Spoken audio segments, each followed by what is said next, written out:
love me, Thailand.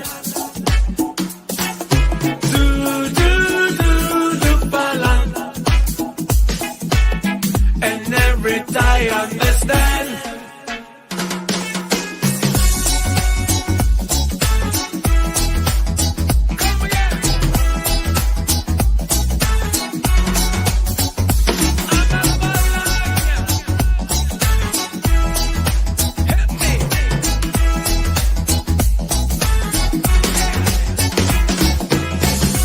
In this beautiful country, smiling people everywhere. It's a place to be happy, 'cause Thailand people, they care for us. Wines and beaches full of people. Let us stay for a while. Banana boat on the water. Let us go for a ride. Come on! Do, Thailand. I fell in love with Thailand. Do, Thailand. And every Thai understand. Sunshine and clear blue sky. That is the reason why we are so happy together. The only limit is the sky.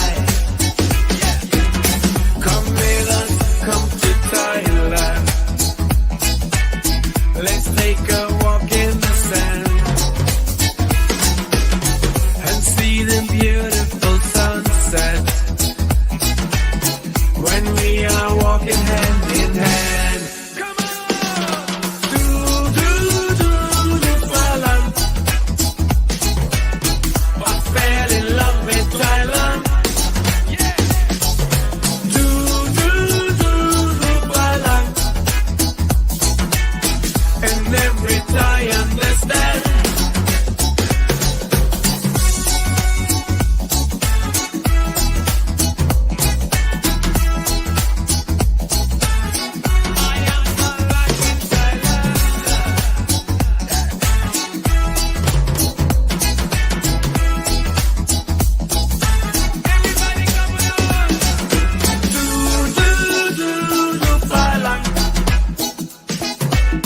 I fell in love with Thailand.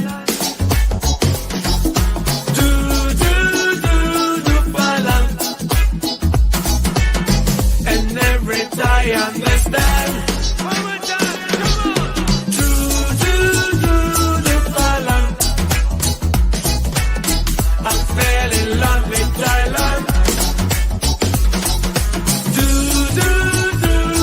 Thailand. And every Thai understand.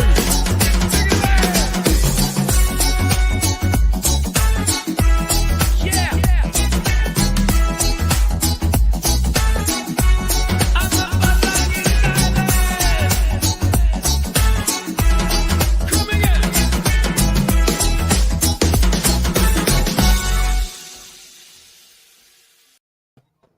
Oh, sorry about that, John. I'll cut you off.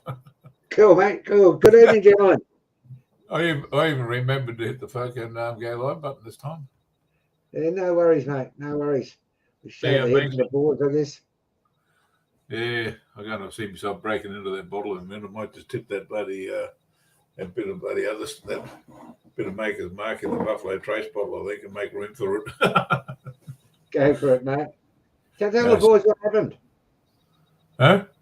Tell the gents what happened. I can't hear, sorry. Tell the guys what happened, Ray.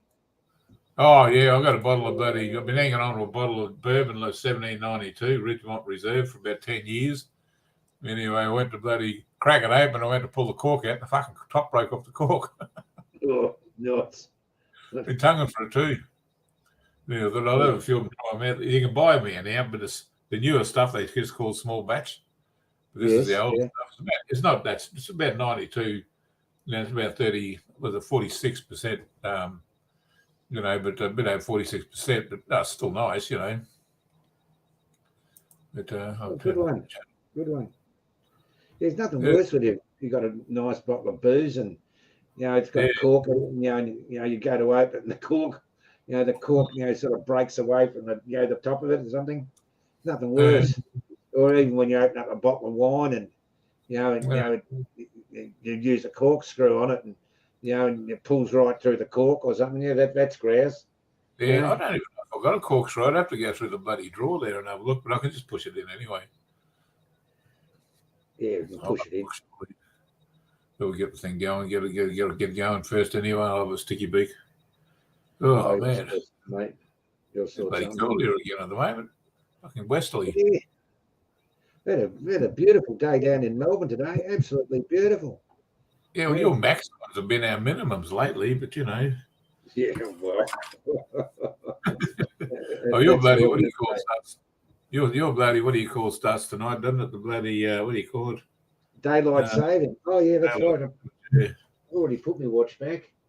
Yeah, that means that you're going to be 6. We're going to be, Yeah. Oh, no, not back. Move it forward.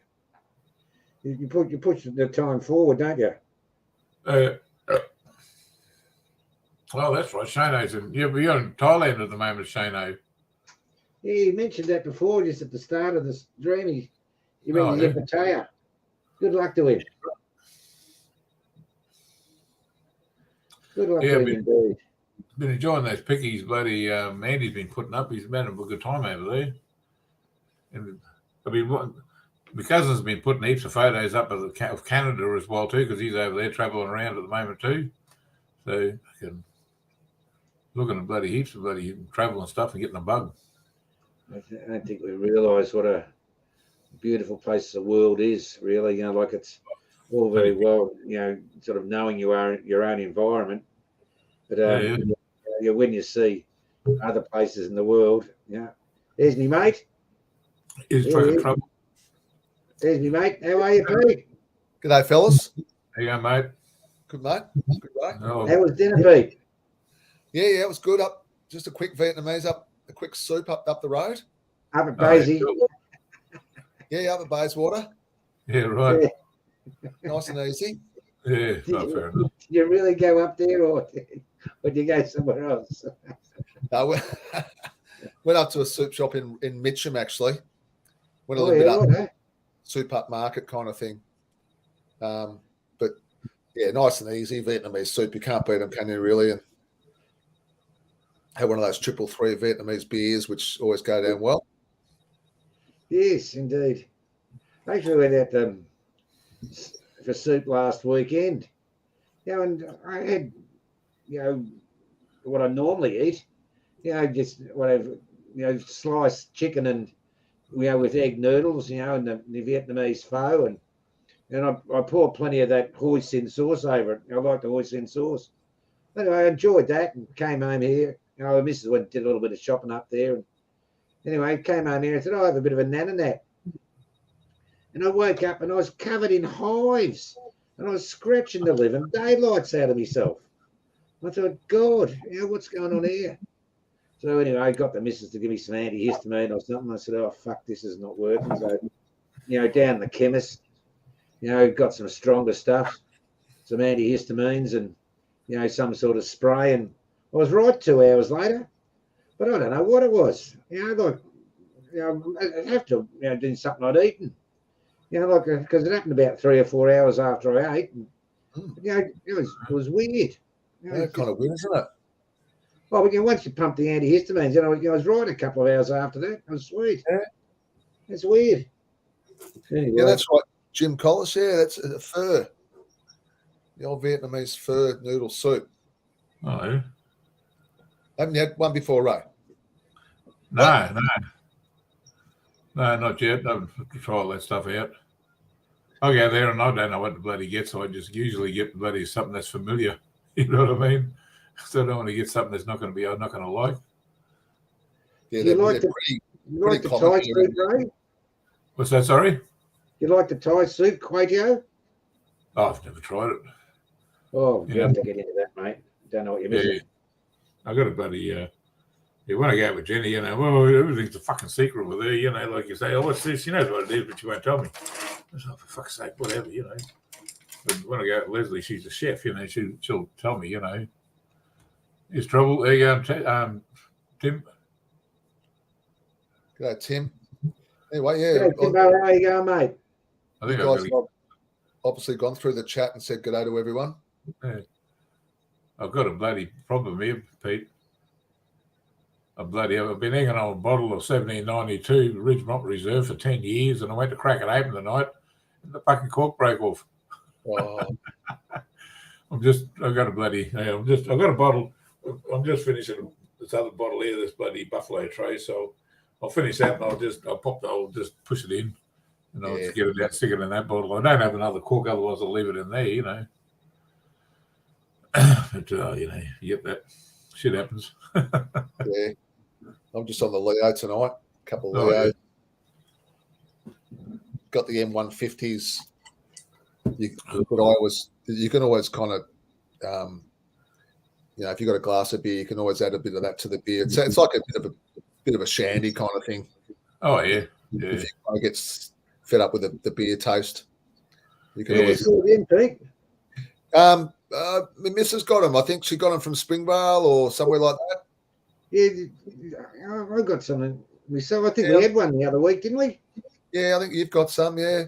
I'm just going to mute myself back in a minute. Yeah, they're like a Red Bull. Obviously, most people are familiar with it. The Red Bull, aren't they? Equivalent. Yeah, same thing. One. Well, they reckon this one's. I think it's slightly stronger. That's what all the young blokes go after this. Roy Harsib. Yeah, they probably are. They're probably not as regulated over there, are they, as they are here? Maybe, I don't know. But everyone gets hooked on it over here. You know, the Red Bulls and the V. All the kids get stuck on them, don't they? They get addicted to the caffeine and the sugar. But the ones you get in the can at the supermarket, in my book, it's a totally different drink because it's carbonated. You know, it's fizzy, isn't it? Yeah, like a fizzy kind of pop. Yeah. Yeah, like a fizzy. Whereas, you know, this is a flat drink. You know, remember the old drink? I think it was called Drops on the Rocks. Yeah, like was that a alcoholic drink? Oh, I think it's actually like a mixer more than anything else. You know, it was like a mixer, but it reminds me of that taste. But I reckon, you know, I really enjoy the taste of, you know, Red Bull and this, you know, M. Roy Harsib. Yeah, you're right. They are carbonated. They're the ones that get here. The V's and the Red Bull, they're kind of like a fizzy drink, aren't they? Yes. I don't like them. I never buy them at the supermarket. But, you know, when my missus goes to an Asian shop, they always get a packet of, you know, I think you get a packet of, you know, 10 or something for $9. Is that right? Yeah, you do. You know, it's cheap enough. Yeah, whack them in the back of the fridge, you know, then you kind of figure they're there, and then all of a sudden you pull one out. Oh, we might have one of them, you know. Beautiful on a hot day, I reckon. Not a bad. Absolutely beautiful. The bus drivers over in Thailand swear by them, don't they? Yes, mate. Yes. Actually, just talking about it, I might have a sip. You got me going, Nick. I don't have a bloody corkscrew in the place. Oh, that just reminds me of Thailand. Having a taste of that. Ronnie's hasn't got a corkscrew. No, I'll fix it. I'll fucking get it. You've got to have a corkscrew somewhere, surely. Nothing I've really ever. Usually the old bloody pocket knives have got one on them, you know, but I've got a good bloody pocket knife, but it doesn't have a. Like a. Yeah. I'll get it. Don't worry, it won't beat me. But yeah, I'm sure it won't. A wooden spoon, Ray. Just shove a wooden spoon in the end and push it in. No, I've got a serrated edge bloody thing about it's hardened steel. It's only about bloody 3/8 of an inch wide. You know, I'll dig it out. It'll be right. I'll fucking this won't beat me. Yeah. G'day, Rick. Welcome to the chat. G'day, Rick. Stubbsy, Banksy. Go through the chat. Old mates. Shano. Oh, Shano. He's over there. He's doing it at the moment. He's over. He's in Pattaya. In Pattaya, is he? Yeah. Yep. And Pui. Good on you, boys. John Fisher, how you going, mate? I need a funnel. Hang on a minute. Might need to knock the cork out of it. Hang on a minute. Oh. We've got a bit of business in the background. From London. Oh, London town. There he is. Shano Traveller. Where are you, Shano? What bar are you in, mate? Are you in the bar or are you at the hotel room? What's the time? 3 o'clock, 3 hours. 3 hours, isn't it? Soon to be 4 hours. Yeah, tonight will be 4 hours. 3 hours, so it's just on 5 o'clock, or he'd be out, wouldn't he? Beer o'clock. Yeah, he'd be into it. Beer o'clock. Saturday night. Buzzin' Bar. He's at the Buzzin' Bar. Wherever that is. I think the guy that owns Buzzin' Bar, I think he's got a YouTube channel. Buzzin' in Pattaya or something it's called. All right, eh?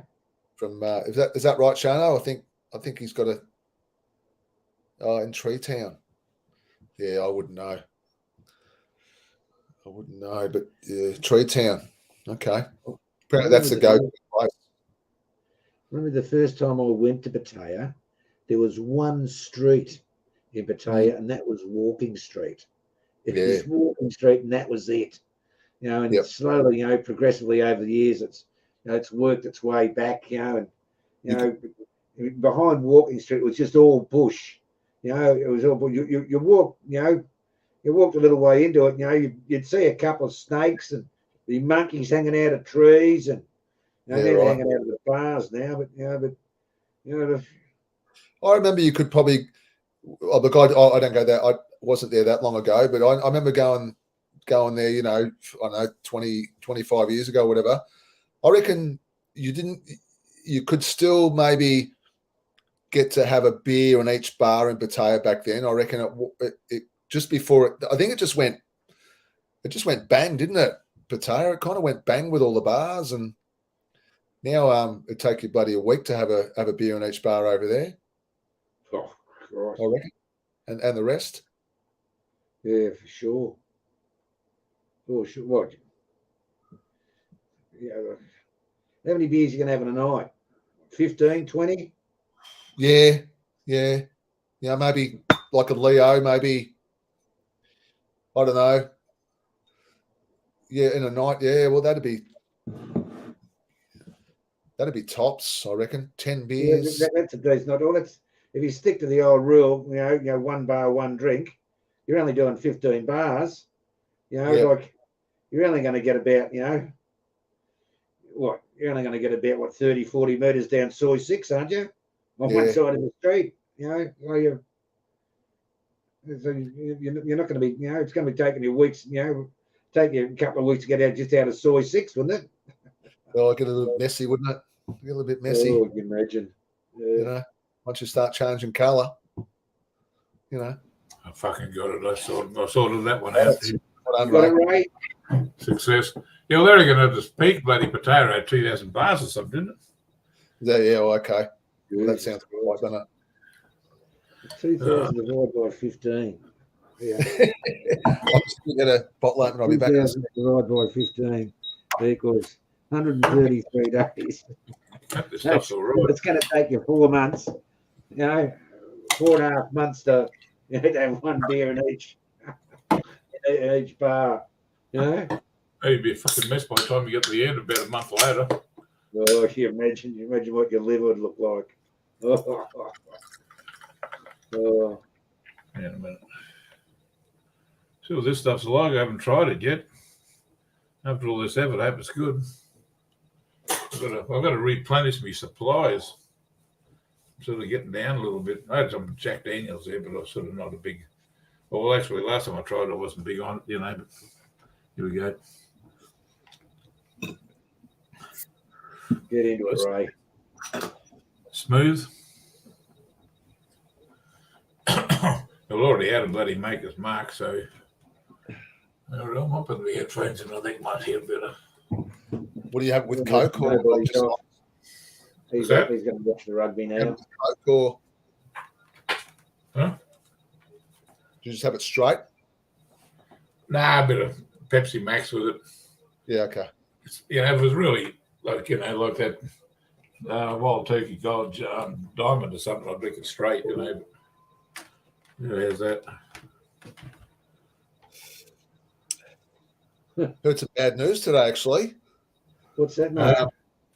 Well, it's bad news to me because apparently, what at the moment with the flights to Thailand and everywhere really overseas, everything's getting delayed, cancelling flights. They haven't got enough ground staff. They haven't got enough fucking baggage staff. It's all, all post COVID. It just sounds like a complete pain in the ass when you travel. So apparently the last 2 weeks, a mate of mine told me tonight that Jetstar, who I'm traveling with, have cancelled both their flights on Thursdays in the last 2 weeks. Lovely. And that's when I'm traveling. I'm traveling on a Thursday. Yeah, right. Oh, no. They've cancelled both their flights from Melbourne to Bangkok. So, I just cross your fingers and, I knew I shouldn't have bloody booked bloody Shitstar. Every fucking thing, the quality of everything's going down the gurgle lately, like this Optus thing, this is everything is just, like you try. I'm just, I don't know, I've got to find out about that passport thing because I've got to renew mine anyway. And I think there's going to be a big thing going on with bloody, with Optus, about all the bloody people's IDs, they're going to have to sort of make them safe, so to speak. I don't know if they fuck up. I think we're all in the same boat because I've got, my phone is Optus. So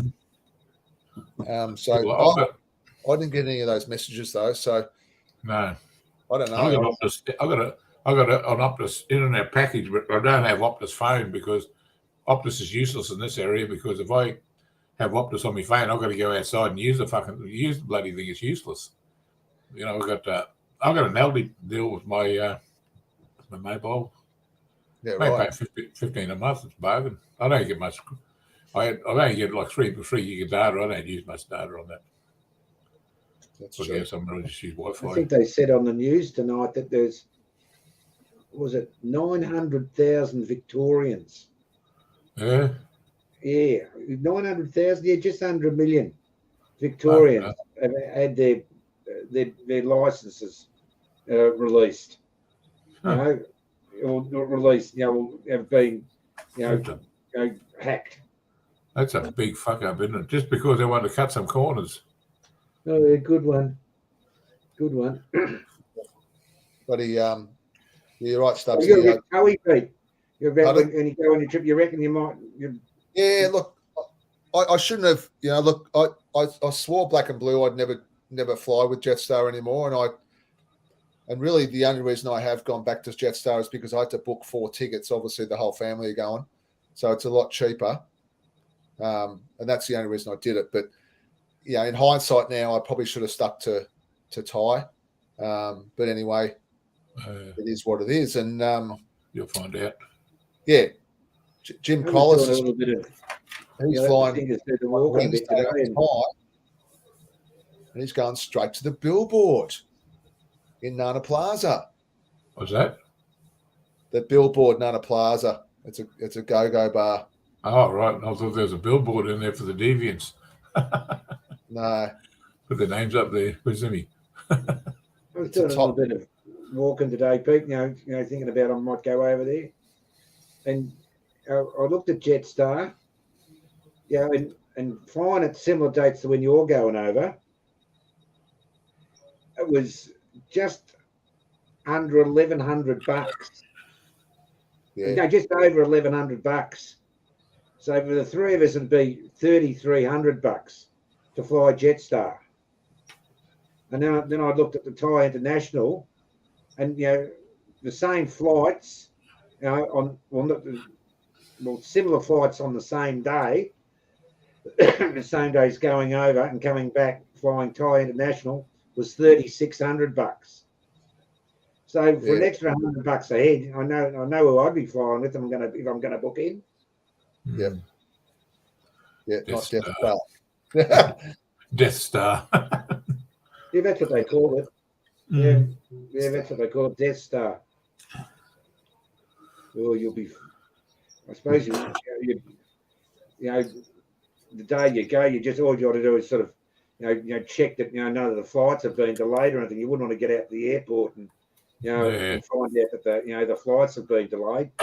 Well, apparently last Tuesday they delayed the Jetstar flight to Bangkok. It was meant to take off at 2 p.m.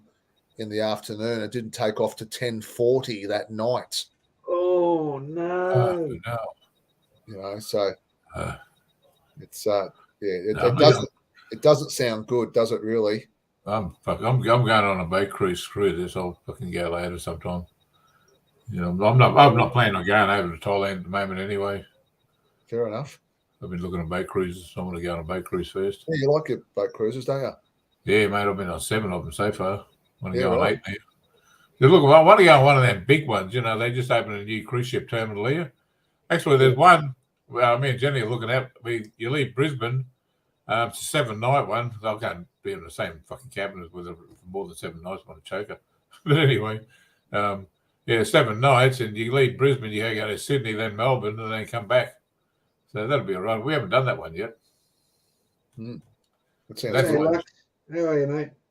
It's going to be a while before we can get on anyway, because it's every bloke and his dog up here is going on a boat cruise at the moment. Yeah, right. Yeah, they weren't the flavour of the month, were they, when COVID hit? No, well, they just apparently just welcomed in the first international cruise in the Sydney Harbour yesterday, I think, first one from overseas. So we've always been stuck with the smaller ones like Pacific Dawn, around the 230 metre size. They can get under the Gateway Bridge because the cruise ship terminal was up the Brisbane River. Now they've got to build a new one at the mouth of the Brisbane River, and they can get those great big ones. And the ship that's going down to is Quantum of the Seas. It's one of the biggest cruise ships in the world, a big Royal Caribbean. That's the thing with. You ever been on a boat cruise? Yeah, I went on the Fairstar. Fairstar. Yeah. Well, these days it's all bloody different. It's if you go on one of the P&O is about the only one where they do it by Australian exchange rate.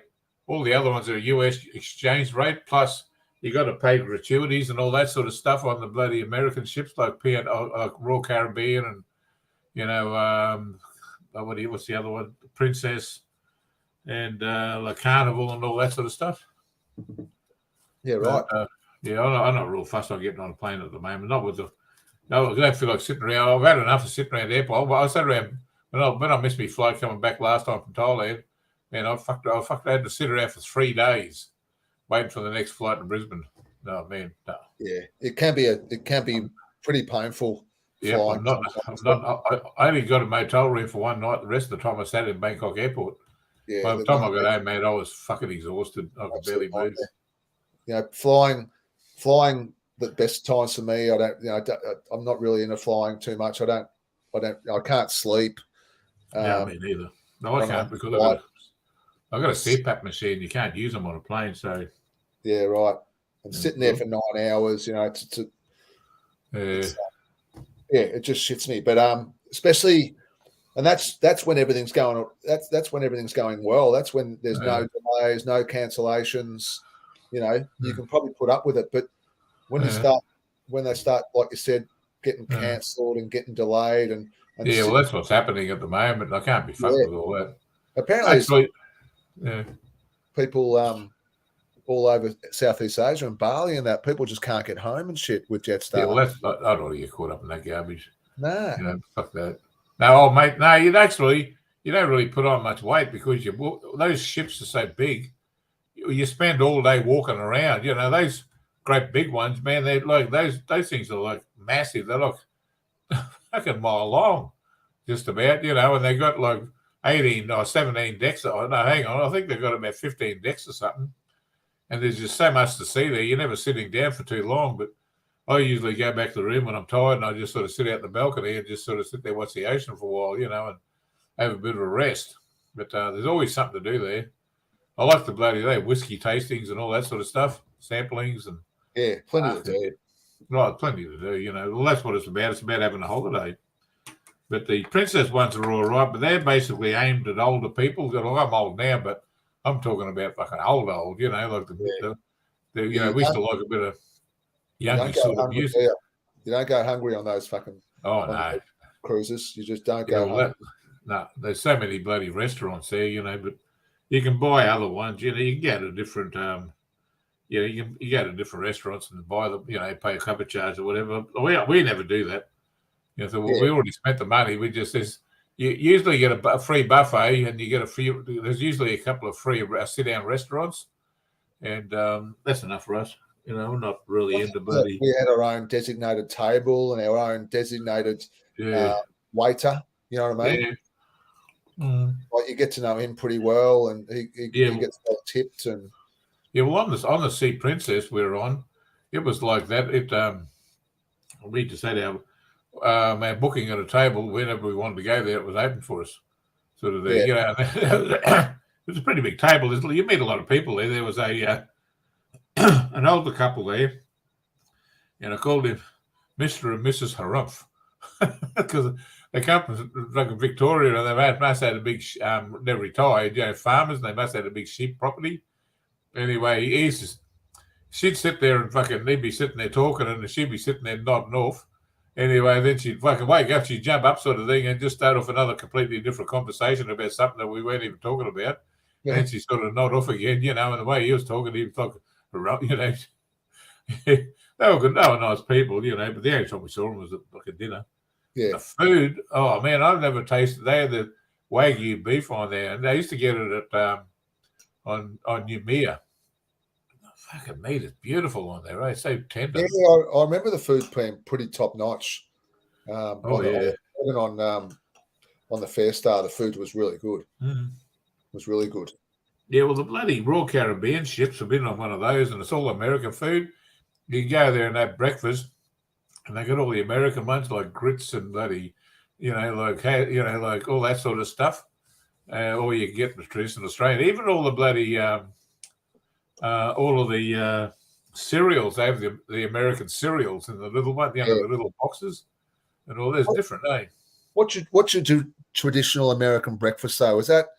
What is that? Is that like is there such thing as an American breakfast? So they have bloody like they're biscuits basically like our scones and stuff like that, and they have what do they call it, bloody grits.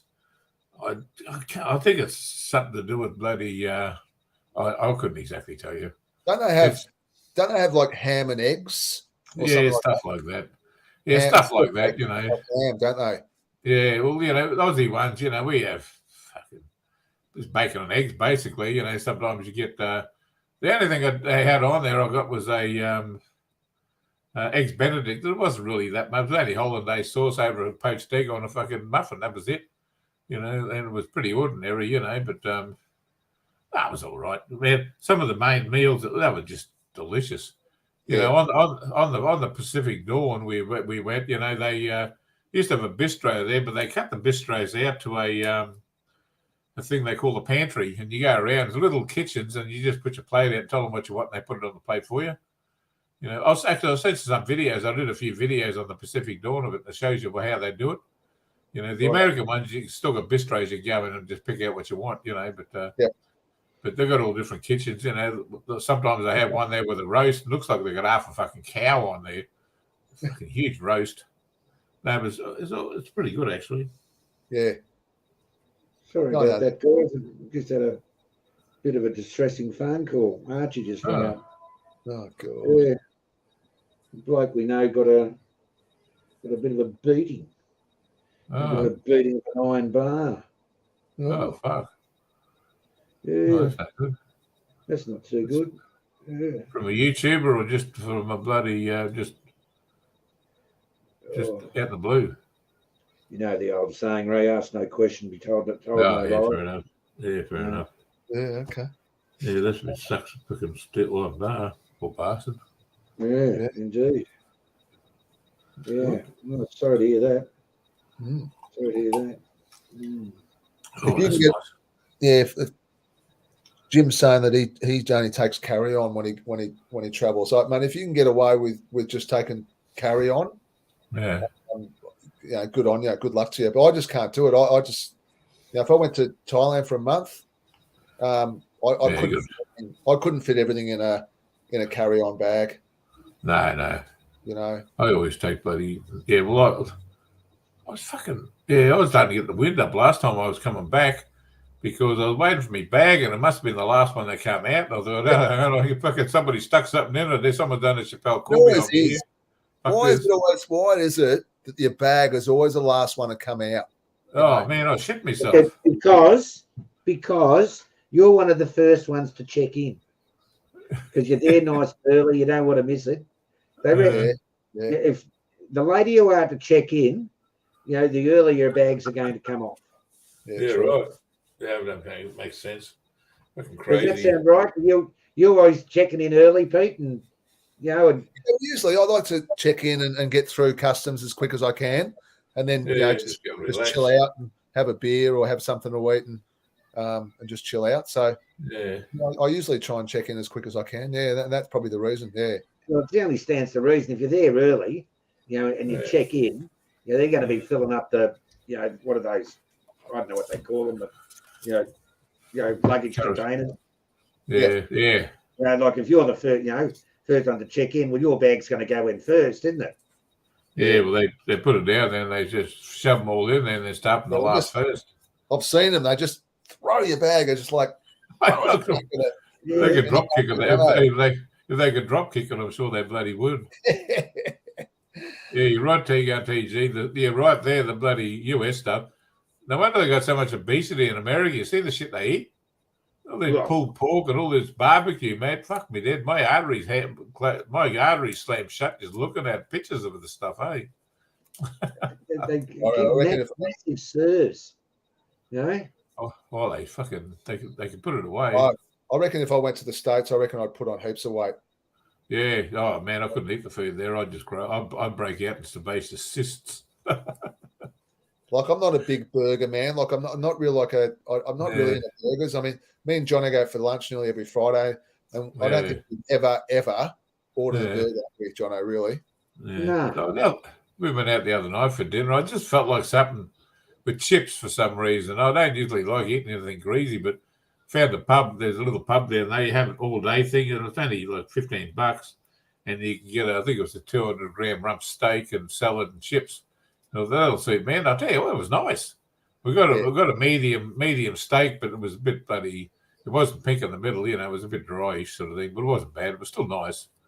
But up here, man, you want a decent steak. I don't eat a big meal anyway, but if you want a bloody if you want a decent steak, a decent meal here, you're paying $30-$40 for it at the pub now. Oh yeah, fucking expensive. The rest down here. Yeah. No, I don't just take up on what Stubbsy's saying there about carry on. I was telling you, Pete. Years ago when I was working, I'd leave work on a Friday and just go to Bangkok for the weekend. Come back on a Monday morning. Yeah. All I'd take was carry on luggage. Like you're only going away for 2 or 3 days. Yeah. Take the shaving gear. 3 or 4 pairs of socks, 2 or 3 shirts, and another pair of jeans or something. You don't take one pair of shoes. Some swimmers. Maybe some swimmers, and that was it. And you just grab your carry-on luggage. And then off through. You'd be the first to customs. Because you wouldn't have to grab your bags or anything. You'd be the first to customs and. Waiting for their luggage to come out. You're out and you're in a taxi. For me, it makes things a lot easier. Yeah, exactly. I just jump in a taxi and just say to the taxi driver, take me to Patpong. I wouldn't even know where I was going. I wouldn't have my hotel booked in. Just take me straight to Patpong, and find something for the night, and and I just carry my bag or throw Patbong with me, Yeah, find a little unit for the night, and where we going. Maybe we went and got got a short time hotel for the night. Short time. Yeah. Oh well. Yeah. Pay a little bit extra and stay all night. Yeah. Oh man. Anything online back in the day, you always just kind of lobbed to places. You'd head down, like Jono said, down at Pat Pong, and you just there'd be 100,000 hotels, and you just choose one and off you go. Yeah, Papu was saying he was looking at flights and that. There was a ship on over, I think it could have been the Philippines or Thailand or something, and I think going over there was all right. It was a direct over there, but on the way back, I think it was close to 24-hour stopover at Singapore. Yeah, no thanks. Even though Singapore's not a bad. It's a it's a lot there to see. I never realised there's so much there to see. You can make a fucking holiday there. There's a lot there to see.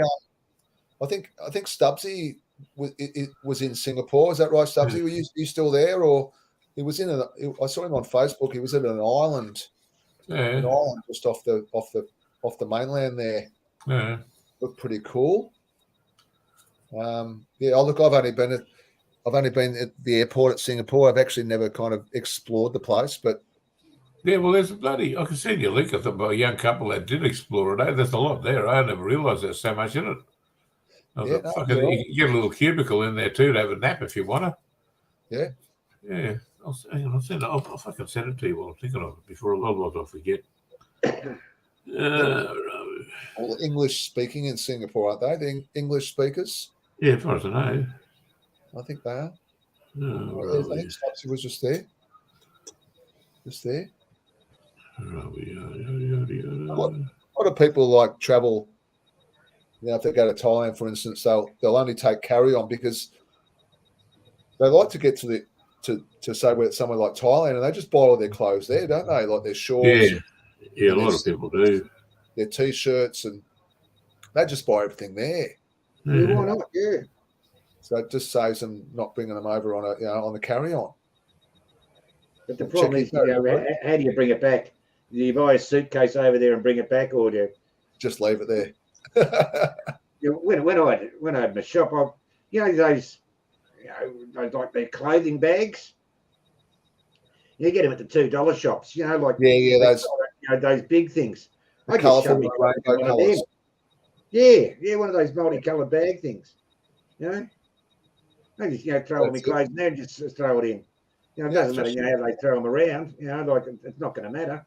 Yeah, no, it's a good airport, Stubbsy. I know it's a good airport, and even the furniture and stuff that they kind of they've made it really nice over there. If you've got a bit of a stop over there, you've got a few hours. They've got furniture where you can actually lay down or stretch your legs, or it's kind of made for a bit of a long carryover kind of thing, long stay over. The Singapore airport is it's one of the best, I think, in the world, like Stubbsy says. Although I don't like the stopover. Like if I'm going to Bangkok, I like to fly direct. I can't wait to get there. Yeah, I'm like that. Yeah, and coming back, I just want to get back home. Once I'm on the plane, I just want to get back, on the plane and back home. I don't want to, fuck around, 2 or 3 hours in Sydney or something. That's one of the draw cards of Shitstar, is that they do direct flights to Bangkok. Yes. So that is a bit of a draw card in itself. I just sent it to you, Pete, Pedro. No, having a stopover. It's just a young couple that bloody stayed over there, Oh yeah, I'll a 17-hour stopover. They sort of go around. They sort of show you what's there to see, which is interesting because I thought it wouldn't be too bad. But anyway, this fucking bourbon's nice. They're 1792. Been hanging on to it. Fucking. How old is it? Well, it's supposed to be 8-year-old, and I've had it sitting in the cupboard for at least 10. Oh, okay. So it's it's got a bit of age to it, but they're selling it here now. But the newer stuff they just call small batch, but But this stuff I got's called 1792 Richmond Reserve Barrel Select Kentucky Straight Bourbon. I think it's 46.85 alcohol. It's the bourbon. You like the bourbon? Yeah, yeah, it's nice. Yeah. But it was bottled in, must be, yeah, hang on a second, 2012. 2012, I think. But anyway, I'm a bit partial to the bourbon as well. I don't mind it. Yeah, I like it. I've got to replenish my supplies because they're starting to restock all the. It's been a bit short getting decent stuff here. So when I sell that car out there, we're really I'm getting this rust cutting sorted out now. I cut some rust out of a guard 2 days ago. And okay, you wouldn't even know now. It's come back. No, it's another one since then. This thing's gun barrel straight. Anyway, the other one wasn't bad. The door, I did a door and had to rebuild all the inside of it and all that sort of shit, and had to make it in pieces and weld it all together and try to make it look like original. Come up good. It's probably 8 out of 10, but it's all right. That's close enough. Every panel has had rust on meant to bolt up. I want to get like 35 grand for this. I can't bolt fucking rusty panels back on it. I'm only just painting it bloody just that's primer black, just because I want to polish up the mags and the chrome on it and put the the bloody front and back bloody bumpers on it and the grill. I'm not putting the mouldings on. But it'll go. I want to get a good price for it. It'll look good when it's finished. When do you reckon that'll be finished? Well, I'm working my ass out. I've been working hard all week. I worked that hard this week, but I fucking started getting arthritis in my hand. That's why I had to knock off. One of the reasons I had to knock off work was I got arthritis in my hand when I was blacksmithing. Anyway, fucking all my bloody tendons in my arm hand are getting sore. So I'm just having a few days off at the moment. I'll get back into it probably Monday. Yeah. But that should be right. Well, look at all those power tools and that now, rattle guns and all that sort of shit. They make it a lot easier. Yeah. They're sitting there, trying to get them in. So, I just got to start cleaning up all the hardware and bolting it all back together, all the inner guards of the outer guards. See, those things are good. You can take the front guard and the bloody and the inner guard off of one piece. You put the radiator support panel on and you just hang it on there. And I got every shim I took out of it. I bagged and tagged everything. So I just clean it all up and put it back in there, and I'll just touch it up with a bit of satin black later. Should be right. And make it look pretty. That sounds good. Yeah, it'll look all right. The bonnet will be the thing that'll take the most amount of time to get looking half all right, but it's all right. You just can't get panels. The bloke was selling doors for those things the other day for $400 each, and they were rotten. Jesus. Mine are better, but anyway, you can't get them. But anyway, you can fix them. Just fucking fix them, I had a little bit of skin cancer cut out. I don't know if you blokes can notice that on my nose there. Oh yeah. Yeah. That's a good idea. Got get a bit of a skin cancer check every year, and it's a good idea. This year the doc's gone, oh, you got a little bit of they call it a BCC, which is basal cell carcinoma. Oh, is that right? Yeah? Well, apparently they're kind of the bottom of the rung. They're not really bad cancers. I've had each of the fucking things, eh? You get them from UV rays and welding. I've been welding all my life. Yeah, okay. And anyway, I had to go under the knife, and they put me out, and it's a fair job. I had 2 black eyes last week, and you look like you'd be punching on. yeah. I had to hunker down for a week. I'm going to go out for dinner with Jono at lunch with Jono on the Friday. It's just coming good now, but it's kind of make me think twice, about the sun and about, especially in Australia, well, there's a lot of UV. The UV rays are pretty bad here. Yeah, it's pretty bad in this country, and I kind of notice it when I go to Thailand. You can go out in the sun in Thailand without getting burnt. Yeah, well, there's no sun there. It's all fucking smog. Oh, you know what I mean? There is a sun. You just don't. Beyond the smog. There's actually a UV there as well. There's I know. There's an ozone layer. In exactly. Australia, it's like you go out in the sun in Melbourne when it's out, it just burns the fuck out of you. And unfortunately, growing up as a kid in Australia, I'm like any other kid, and I was out in the sun all the time. So I think whatever I've done, whatever problems I'm having, is what I've done in the past. So Yeah, well, that bloody what I say about cruise ships? I go out the cruise ships. You go out in the Pacific. Once you're about half a day out from the coast here, the fucking you can sit out in the sun all day and you don't get that burning feeling, but you still get fucking burnt. Oh man, back in the day, I just need to get some Pepsi. The sun in Melbourne is particularly really bad. Like it really fucking can really fucking burn the fuck out of you. You can feel it. 3, 4, 5 minutes. You feel the fucking sting in it. Yeah. You can feel the sting. Yeah, you do, don't you? Yeah, no, it's got to wear a hat these days, and a fucking pair of sunnies, and all that kind of stuff now, I think. So, anyway. Oh, I'll get in soon to go and see the terrorist. He's back to school on Monday. He's back to school. That's right, yeah. School holidays are over. Yeah, school holidays are over. That's the last. Stay up late tonight, but I'll have to bend his arm and say, no, get to bed early because of daylight saving. You're going to lose an hour tonight, and we've been staying up a bit late watching a few movies. Watch that. I think I told you, Pete. Watch that Thai cave rescue. I was impressed with that. I was speaking to Ray about it. That's right.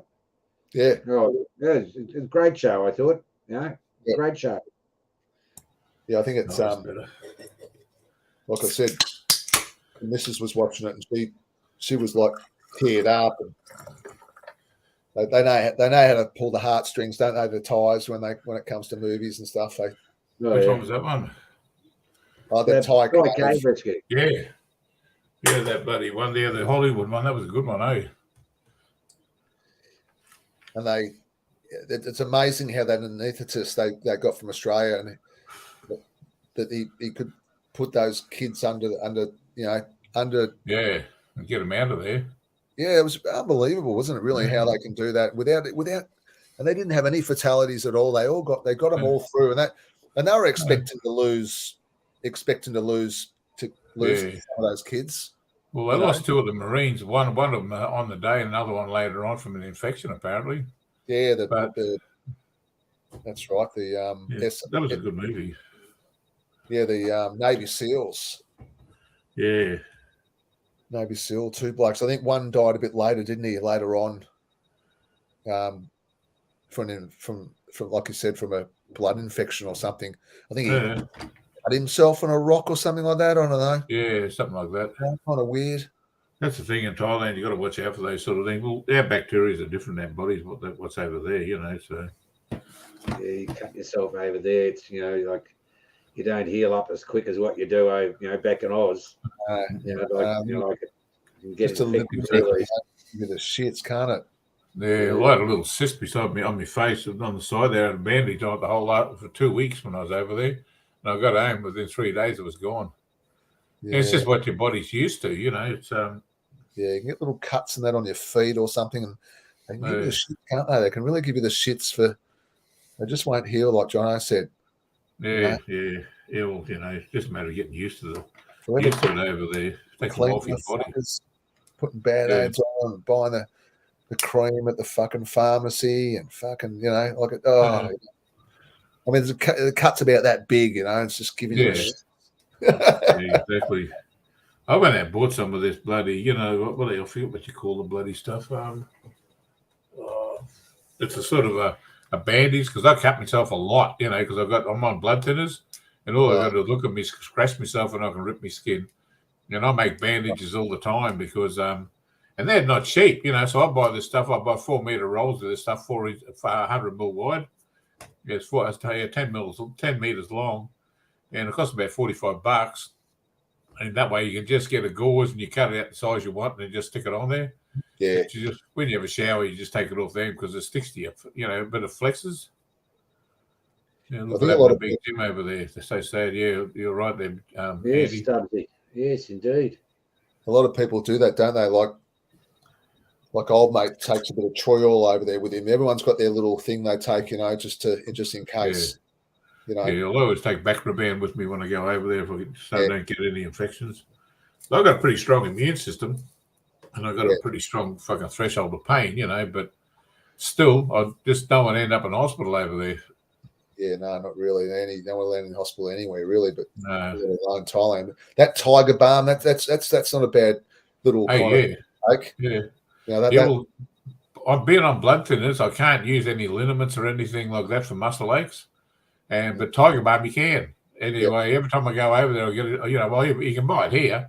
I've got a couple of jars of the stuff. If I get a really sore muscles in my legs or whatever, I rub it with that, and it doesn't bother me at all. It's otherwise it throws me INR crazy. But that was when I was on warfarin. I was on warfarin for like 12 years. That shit's poison. But they got me off it now. And they got me on this other blood thinner called the Relto, and that's just a lot easier to handle. You only get checked once a year. Where that other shit, sometimes you're going to get a fucking needle in your arm twice a week. It's starting to collapse my veins. So, but anyway, no, we're right. That's heavy duty gear, that warfarin, isn't it? Yeah, well, they say it kills rats, rat poison, but anyway. Oh, Jesus. What is it? What do you take it as like a pill form or something, or what is it? No, it was a tablet, but it was for blood thinners, because I've had a blood clot. But, they've been cutting back here on the health system for so long, you can't get in to see a specialist if your life depends on it. And they're trying to get me in to see a bloody hemotheliologist to see if I still need to be taking anticoagulants, like blood thinners. And they tried for 2 years, and I just give up in the end. I just keep, these ones are mine now. They don't hurt you, I just got to make sure I don't cut myself, because if I start bleeding, they with the warfarin, they give you an injection and it'll stop. But with bloody the one I'm on now, that doesn't work. You just got to put pressure on it and hold it until it stops naturally. So that's why I got this stuff here. It's a real stretchy bandage. Wrap it up, put pressure on it. You'd be want to take that everywhere you go, don't you? Really? If I go anywhere, I take a meter of it with me. It's just so handy. Like I said, it's so easy to cut yourself when you're traveling. Oh yeah. Yeah, well, I learned over the years how to sort of take care of myself to a certain degree, so I don't want to put myself on the way I sort of take care of things like that now. It works. But anyway, I don't really do anything. I'm no fucking thrill seeker, so. Yeah. I remember Trev's travel tales. I was over in Phuket with him once and he stubbed his toe riding a motorbike. Yeah. And he had so many problems with that toe. It was only a small, sore at the point of his toe. Yeah. But for weeks and weeks, it just didn't heal, and it was. I can imagine. Just in a really bad spot. That's like people who go out and they jump in, they go swimming in reefs, and they get banged up against the coral. And if you get some of those spores under your skin, they don't heal for fucking ever. Yeah, you got to be careful, because people go out to, been out to Vanuatu and New and all that, and they dive down into the bloody into the reef, and stuff like that. Then fucking they get whacked up against a bit of coral. Yeah, they take, I don't go swimming. Fuck that. I've got to think about sharks, man. I don't go in the ocean, and they don't come on land, so we're laughing. I don't, so. I can concur with that. I've got something. Unfortunately, because we live in Australia, we're just surrounded by fucking sharks all the time, and and fucking blue bottles and fucking jellyfish, crocodiles. But like you can swim in Thailand with you can be pretty kind of sweet. Like I don't think they've got many sharks over there, but you're still, when I snorkel in that, I still look around thinking I'm going to see that big shark come up, like it just. Depending on where you are, because you could fucking come out of the water and have a big turd sitting on your forehead, Oh, man. I get pretty paranoid when I go snorkeling. Fuck that. I do, up in Queensland when I was snorkeling up there, I was a little bit paranoid up there, Hey, did you go over the Jardine River? No, I don't think I've been over the Jardine. I think I sent you a link of that young couple that's travelling around up there. They just made what they put out one today. And they went up and they made it right up to the very tip, and they went over the Jardine River and all that. Now they're done there. They're back to Laura now. They're heading west, sort of there, so they're taking a year off and moving and going around Australia. They're pretty good. I like watching that stuff. Yeah, no, there's a lot of people are doing that, aren't they? A lot of YouTubers do that in Australia. Yeah, those with the Well, they caravan. met up. They met up with a bunch of about a dozen other people with caravans, couples, and they're all YouTubers. Speaking of sharks, I remember my mum telling me a story. She was a local Melbourne girl, and she was brought up in the in the 30s, and she was in her teens in the 1930s, and she said she went down to St Kilda Pier one day. Matt. G'day, Matt. G'day, Matt. Kilda Pier one day, and they used to have like I remember it. I saw it myself as a kid. They used to have like this long climbing ladder on the pier. I'm not sure what it was used for, but it sort of was like a long ladder which was supported. And she said, blokes used to climb up this ladder, jump on the top, and and dive in, off the pier, like it was sort of a decent sort of a dive. And she said they were there one Saturday afternoon, and there was these young blokes, and she said this young bloke dived off the pier, and as he was coming down, they saw this shark surface, and this bloke dived right into a shark's mouth. Oh, fuck no. And it's always scared the living life out of me, and thinking, I haven't thought of it in, it'd be 40, 50 years if I thought of it. You talking about sharks, Pete? Brought back the memory. But imagine being up there and you got all your mates there and a crowd of people, and you're diving in, and you can't do much when you sort of you jumped off, can you? Like like you can't sort of jump back on the pier and you're straight. You're not the road runner, are you? Yeah, but my mum said the bloke disappeared. It was straight into his mouth and never seen or heard of again. The shark took him. It was an enormous shark. She was about 5 yards long, I think she said. 15, 16 foot long. I've got a bit of a story like that. Up here, we got a place called Bribey Island, and so what it is you've heard of the Glasshouse Mountains? Yep. The Glasshouse Mountains is the remains of a great big volcanic crater. Anyway, it's all volcanic. It's all pumicestone. Now, Bribey Island is a big slab of pumicestone that was sitting on a big bed of sand, and it broke off from the mainland and it drifted out.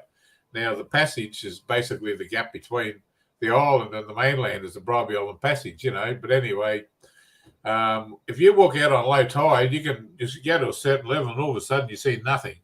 And there's a 40 to 60 foot drop straight down. That's the break where it broke off on the other side. And because it's all pumicestone, there's caves there.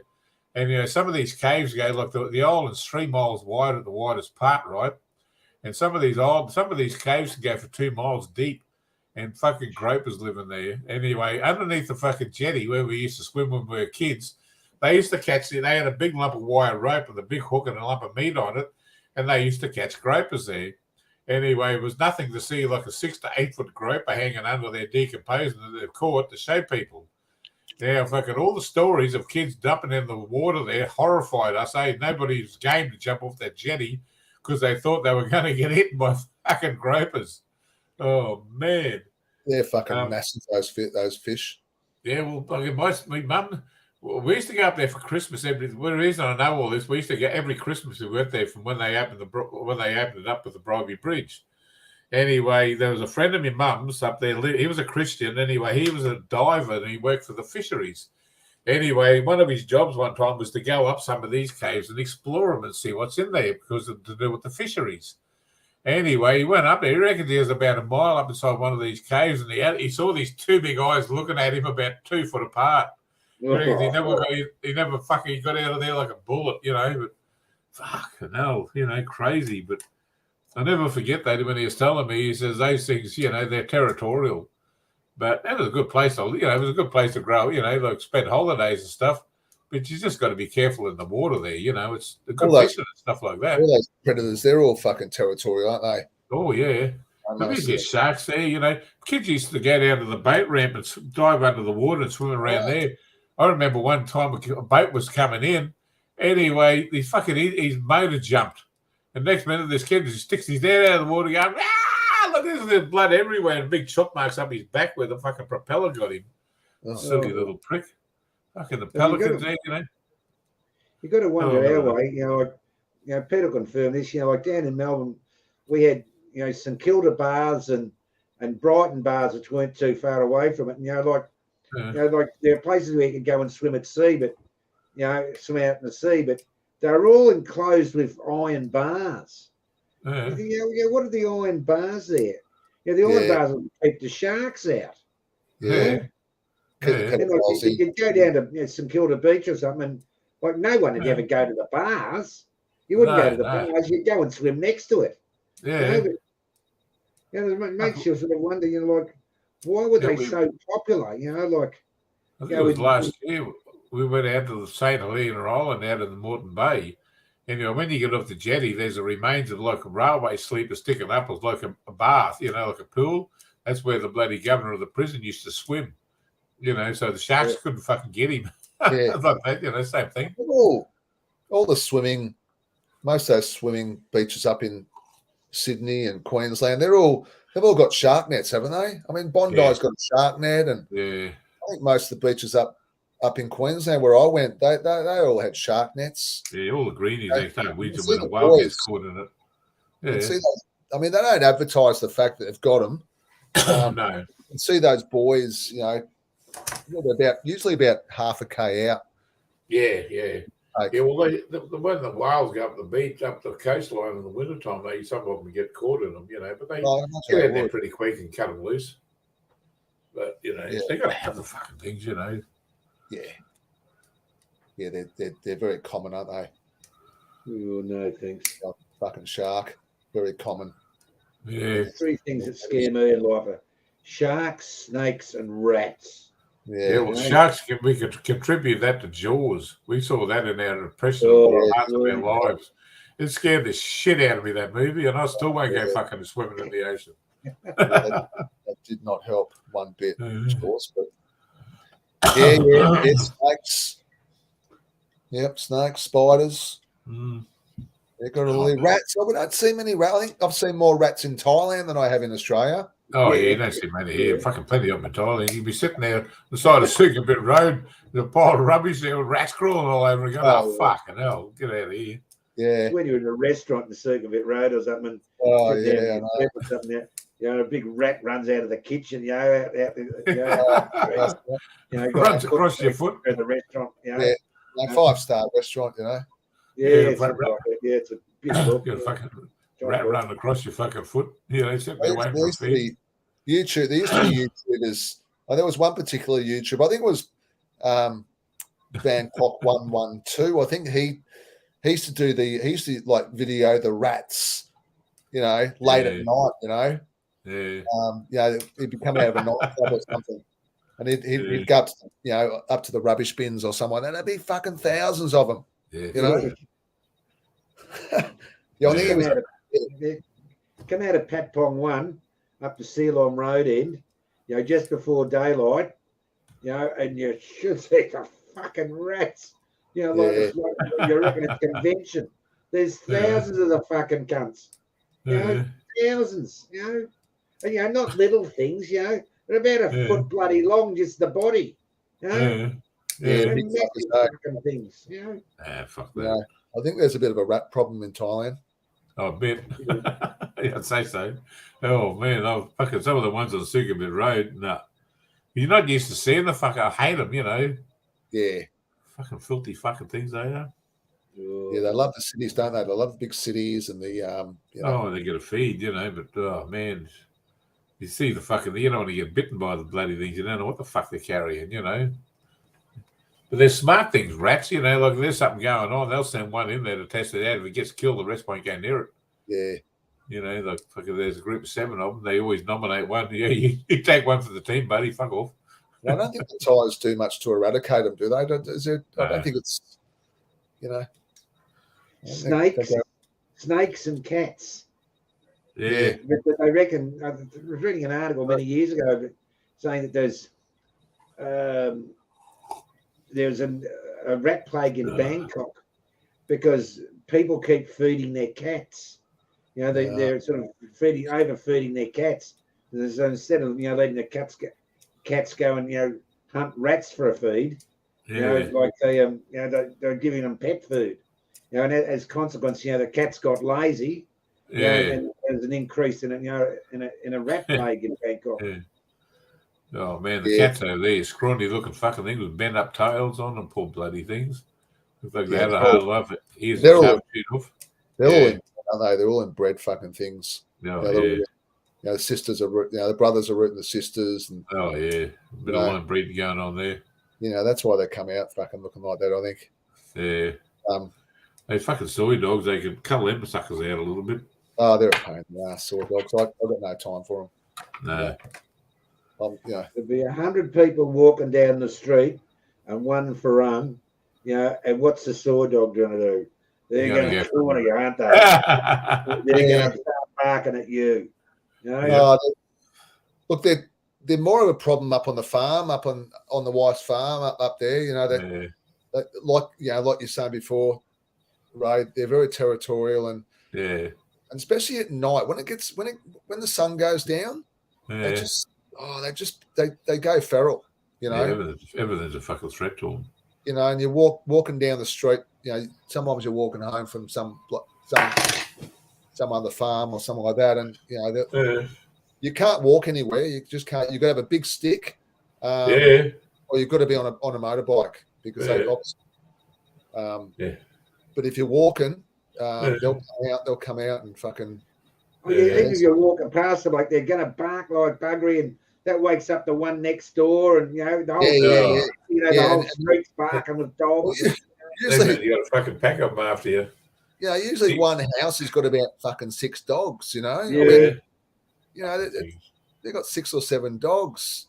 Do you get bloody many problems with magpies down there in fucking nesting season? Oh yeah, we do.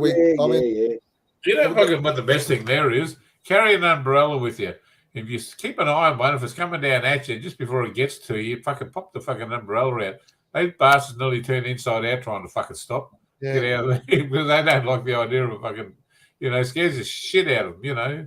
They reckon that they remember you. You know, like if you know they get a set on you, they'll remember you and they'll dive bomb you. But it's September, October now is breeding season.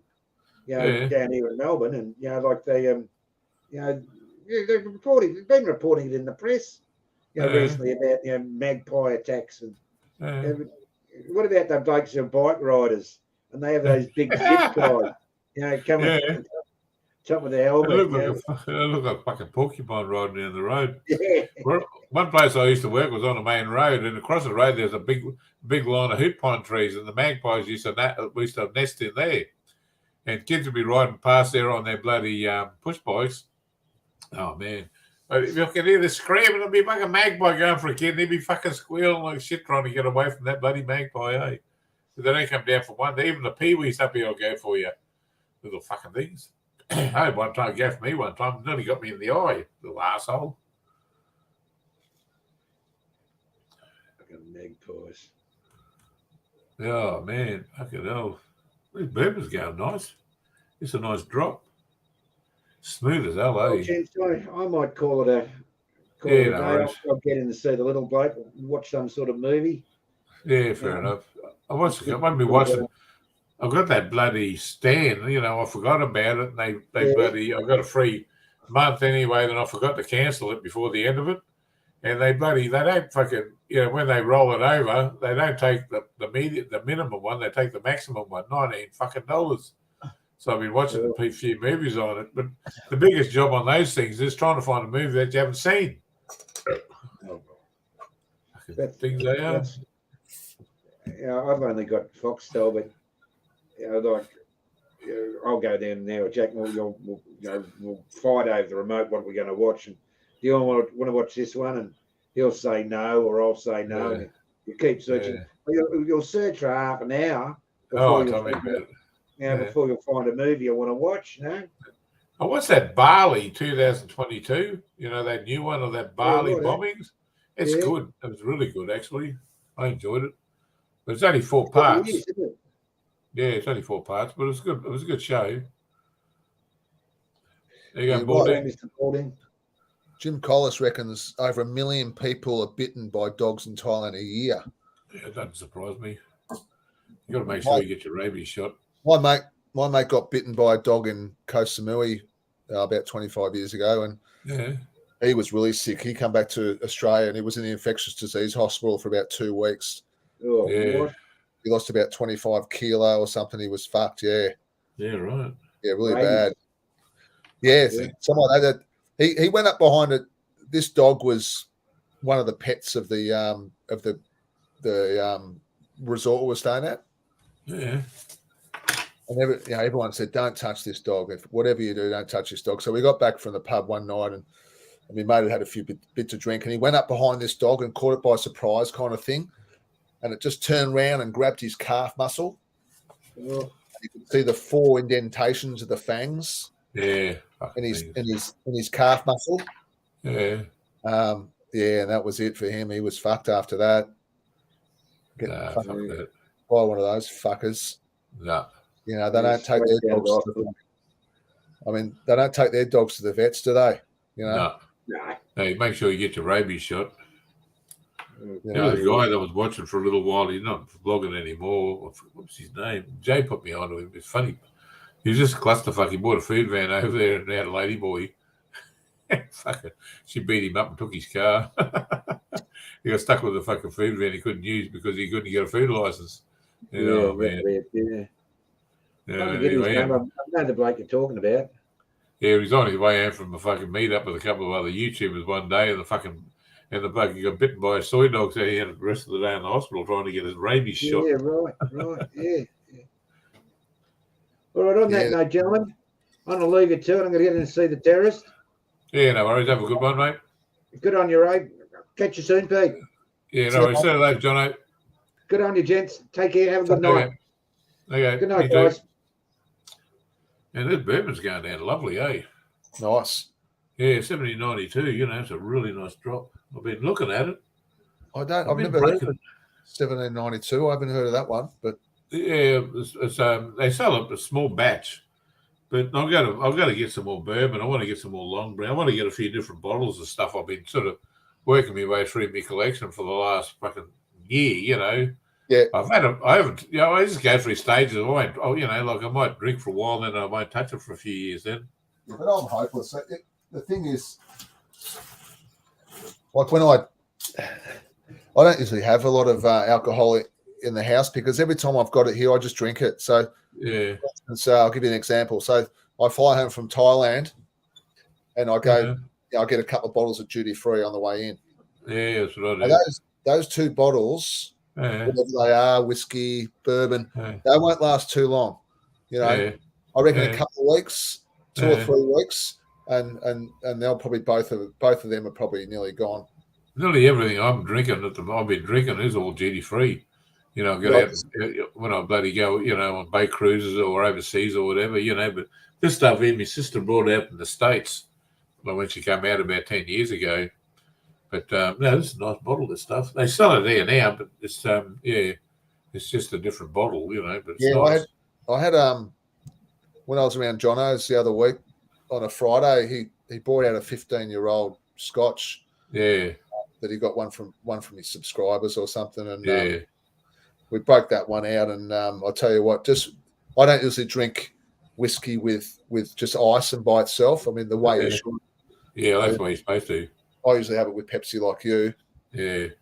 But I had this straight, and I'll tell you what, it just went down like water. Yeah. Well, this stuff's going down nice. That nice, and I got really pissed on it. Like, even doing some live shows with Jono, I dropped a couple of Buddhas sitting in this chair, didn't I? I mean, that was that was fucking funny. Yeah, this stuff's nice. I've got a bottle of Buffalo Trace. I've had it for years. I don't put that down either. And that's not a bad drop. I've been watching this YouTube channel called SLB Drinks. Anyway, he does like things on bourbon and stuff. Anyway, Buffalo Trace is one of the oldest distilleries in America, and I never realised it was good shit. And I tried it, and I thought, fuck, that's all right. But anyway, I've got bottles in there. I won't open. I've got a bottle of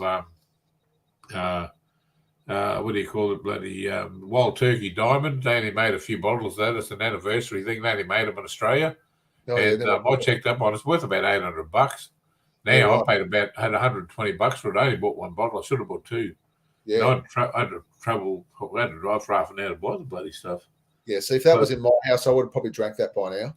Yeah, I wouldn't mind drinking it, but now I'd rather sell it and just buy a heap of bottles I'd like to drink. I'll drink, I'm just hopeless like that. If it's there, I'll just open it and drink it. Just can't, I don't usually have too much alcohol in the house.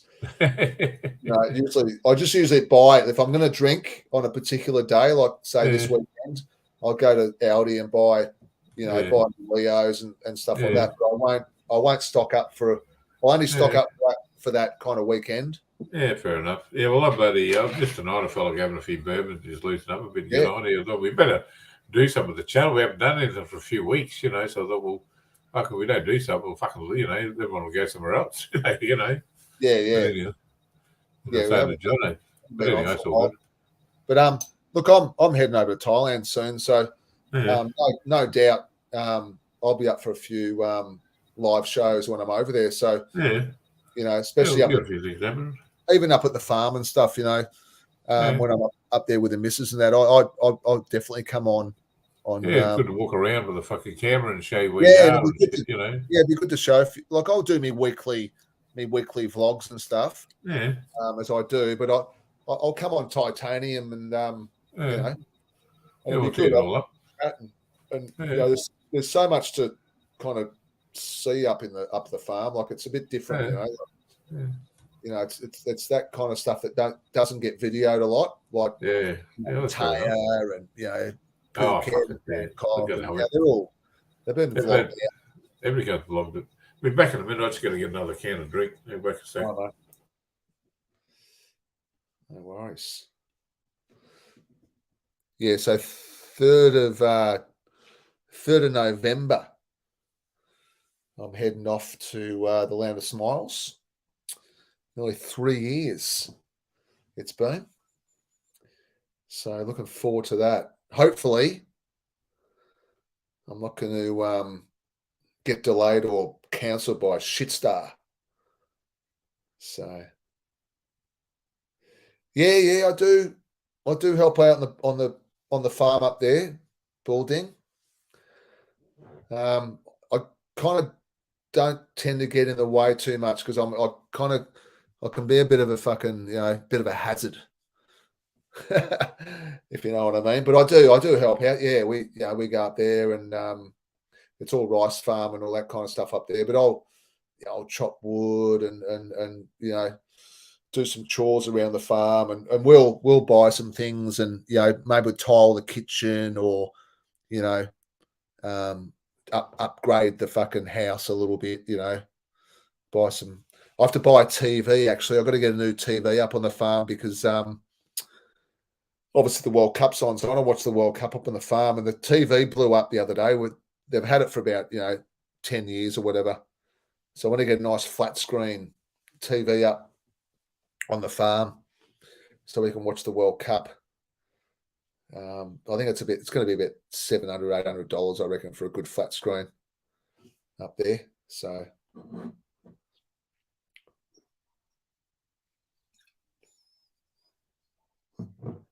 yeah, but looking forward to getting up there. Completely different up there, isn't it? The farm to the tourist areas. It's just a black and white.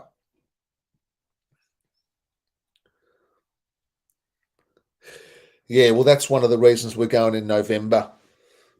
November, December. It's the winter in Thailand. I reckon personally, it's probably the best time to go weather-wise, because I know what it's like up on the farm. Even in June, July, and stuff like that. Let alone Songkran, it can get fucking hot, real hot. Unbearable heat, really. But November, December, January, it's pretty good up on the farm. You really don't need aircon. You can get away with a fan. It's not too bad. I don't really need a mosquito net up there either. The mozzies aren't too bad at that time of year. But definitely the weather's a lot more bearable up on the farm around that time of year. I can't really stay too long up there when it's really hot. It just gets too hot.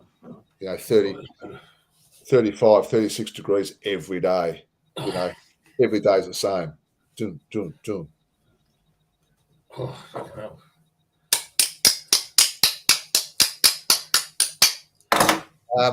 Nakhon Sawan. I don't know if you've heard of Nakhon Sawan. It's about nearly, say, 4 hours north of Bangkok, smack up the middle. Sugarcane, rice farm, that kind of thing. Mm-hmm. Not much going on up there. It's fairly primitive. Fairly primitive place. It's always good to get up there though. It's the real Thailand. What are you munching on there, Ray? Oh, corn chips and bloody nachos. No, nice. Nice.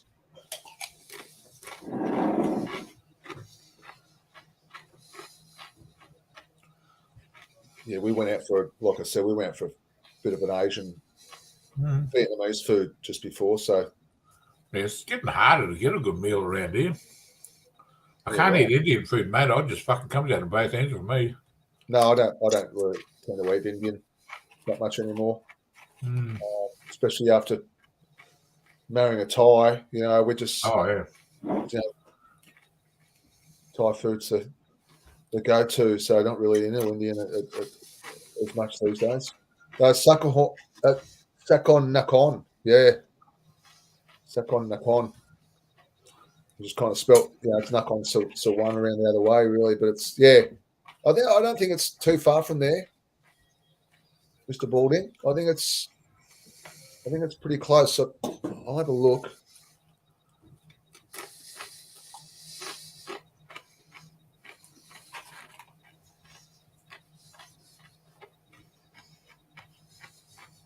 Sakon Nakhon.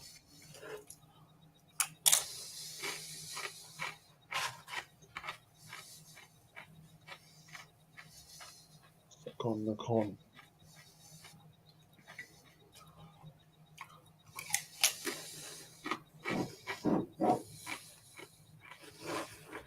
Well, no, that's right up in Isan, isn't it, Mr. Balding? That's right up in Isan. As you can see there on the, it's right up in Isan. What my wife's more in the middle there. Nakhon Sawan is kind of in the middle. You know where Canison is? Where, sorry? Canison. Yeah, it's north of near Buriram. I don't think it's as far as Buriram, but it's up past Sarin. Okay. A mate of mine, his wife's got a land up there. He's gonna build up there eventually. Actually, probably soon because he'd been waiting. He hasn't all this COVID stuff. He just he refused to get needled. He didn't play the game, so he's just waiting for all the restrictions to be dropped so he can go over. Well, there's no restrictions anymore. No. There's no restrictions anymore traveling to Thailand. You don't have to have your COVID certificate. None of that shit anymore. They've dropped everything. All that bloody, all the stories about it being broken over, politicised, is starting to come out now too. Yeah. Yeah, that's right. Apparently, just talking about up at Sakon Nakhon, up in Isan, they've had some really bad storms and Well, they've got that fucking typhoon heading that way now at the moment. Yeah, the one that's come over from the Philippines or something. Yeah, pretty big one. Yeah, it's been flooding big time over in through Vietnam, Cambodia, or not into Thailand. So Thailand's it's not a really good time to go. I don't reckon September, October. They have more rain in these 2 months than any other months in the year. Yeah, it's the wet season. Yeah, that big hurricane that went through fucking went through Florida. All the fucking lefties over there were going, "Oh, climate change." Fucking idiots. Yeah. It wasn't that long ago they're calling it global warming, but then the world, they realised the place is cooling down, so they couldn't call it global warming anymore, and they're looking fucking stupid, you know.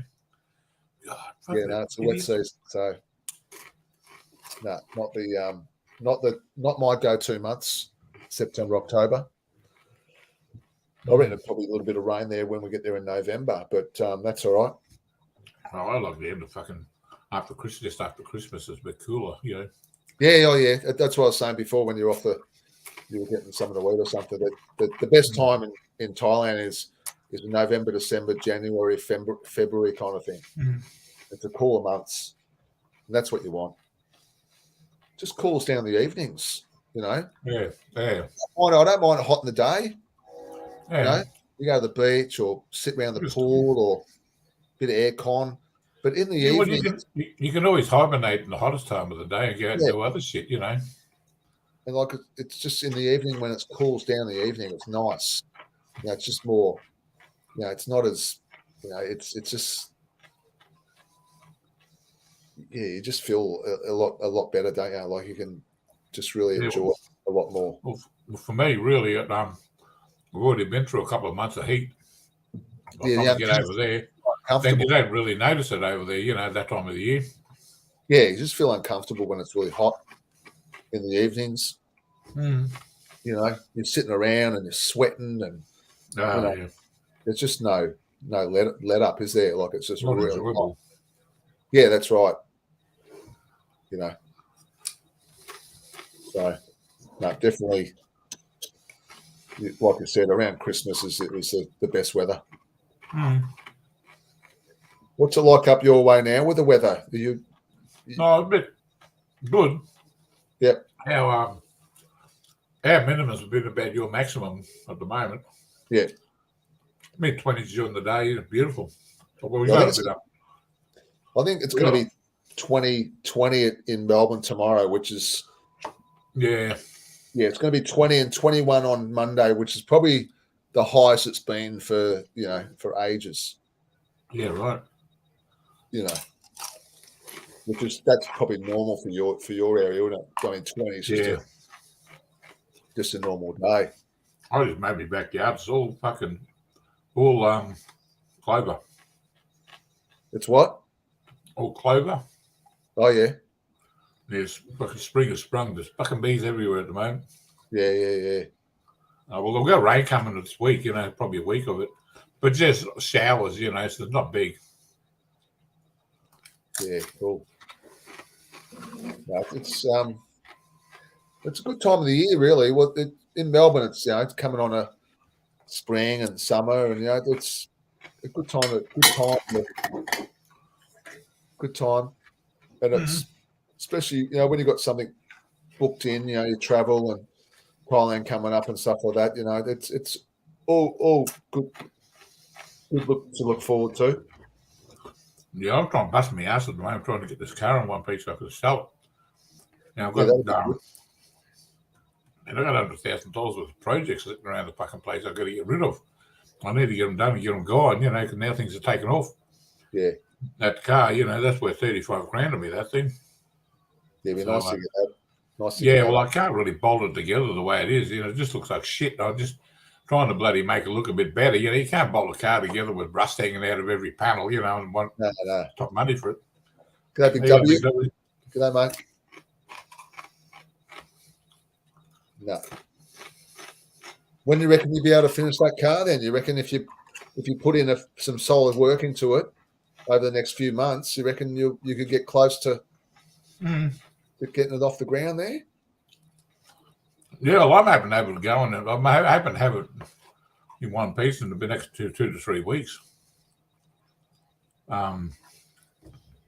Because I just want to get it. All I got to do is get the panels bolted on it, and then run all the wires back out and get it to fire up. And all I need to do is start the engine and get the transmission, get everything primed up. And all I got to do is move it. That's it. That's all I'm doing. I'm going to sell it as an unfinished project. But I wanted to have it. All the rust cut out of it to the back windscreen. Only the back windscreen needs to be done. I don't want to do that. No. a little bit underneath the back and the boot. I'll get 35 for it. Those things are getting ended up to $60,000. So if somebody buys it as a panel beater, they can finish it themselves. Yeah, right. The car's solid. Yeah. I'll be taking photos of everything I've done on it too, so they can see. Yeah. Yeah. I just bought a new car. Actually, I bought a Mitsubishi Mitsubishi Outback. Mitsubishi. Oh yeah. SUV. SUV. Mm-hmm. Outlander. Mitsubishi Outlander. Oh, yeah. Nice car. 2019 model. Mm-hmm. Got 24,000 on the clock. Oh yeah. Nice. More or less. Got it for about 33,000. Yeah. Was it? It wasn't. What was it? What year? 2019. Yeah. Low K's. Mm. And it was in pristine condition, really. A friend of mine got she had a Ford Mondeo, about 10-year-old. And nice car. It was a diesel, 6-speed auto. And the transmission shit itself. And in a second, I'll tell you what she got. Yeah, second-hand cars, man, they're fucking expensive, aren't they? Yeah. Well, this thing, the transmission went in it and fucking took about a fortune, One second.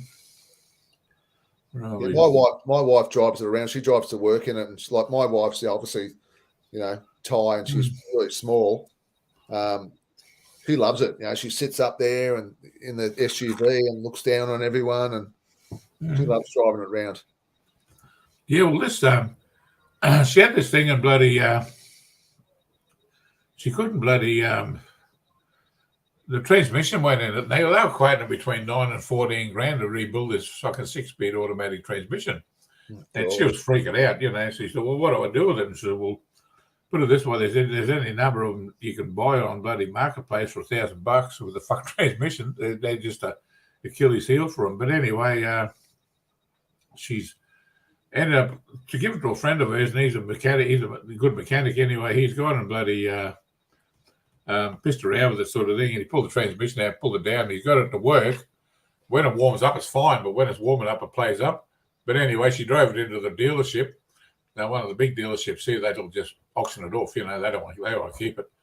Anyway, she found they got a Kia, like an SUV thing, medium-sized SUV. I don't know exactly what it's called. Seltos, it could be. But anyway, let's see. 2020 model with 18,000 Ks on it. Still got 5 years factory warranty on it.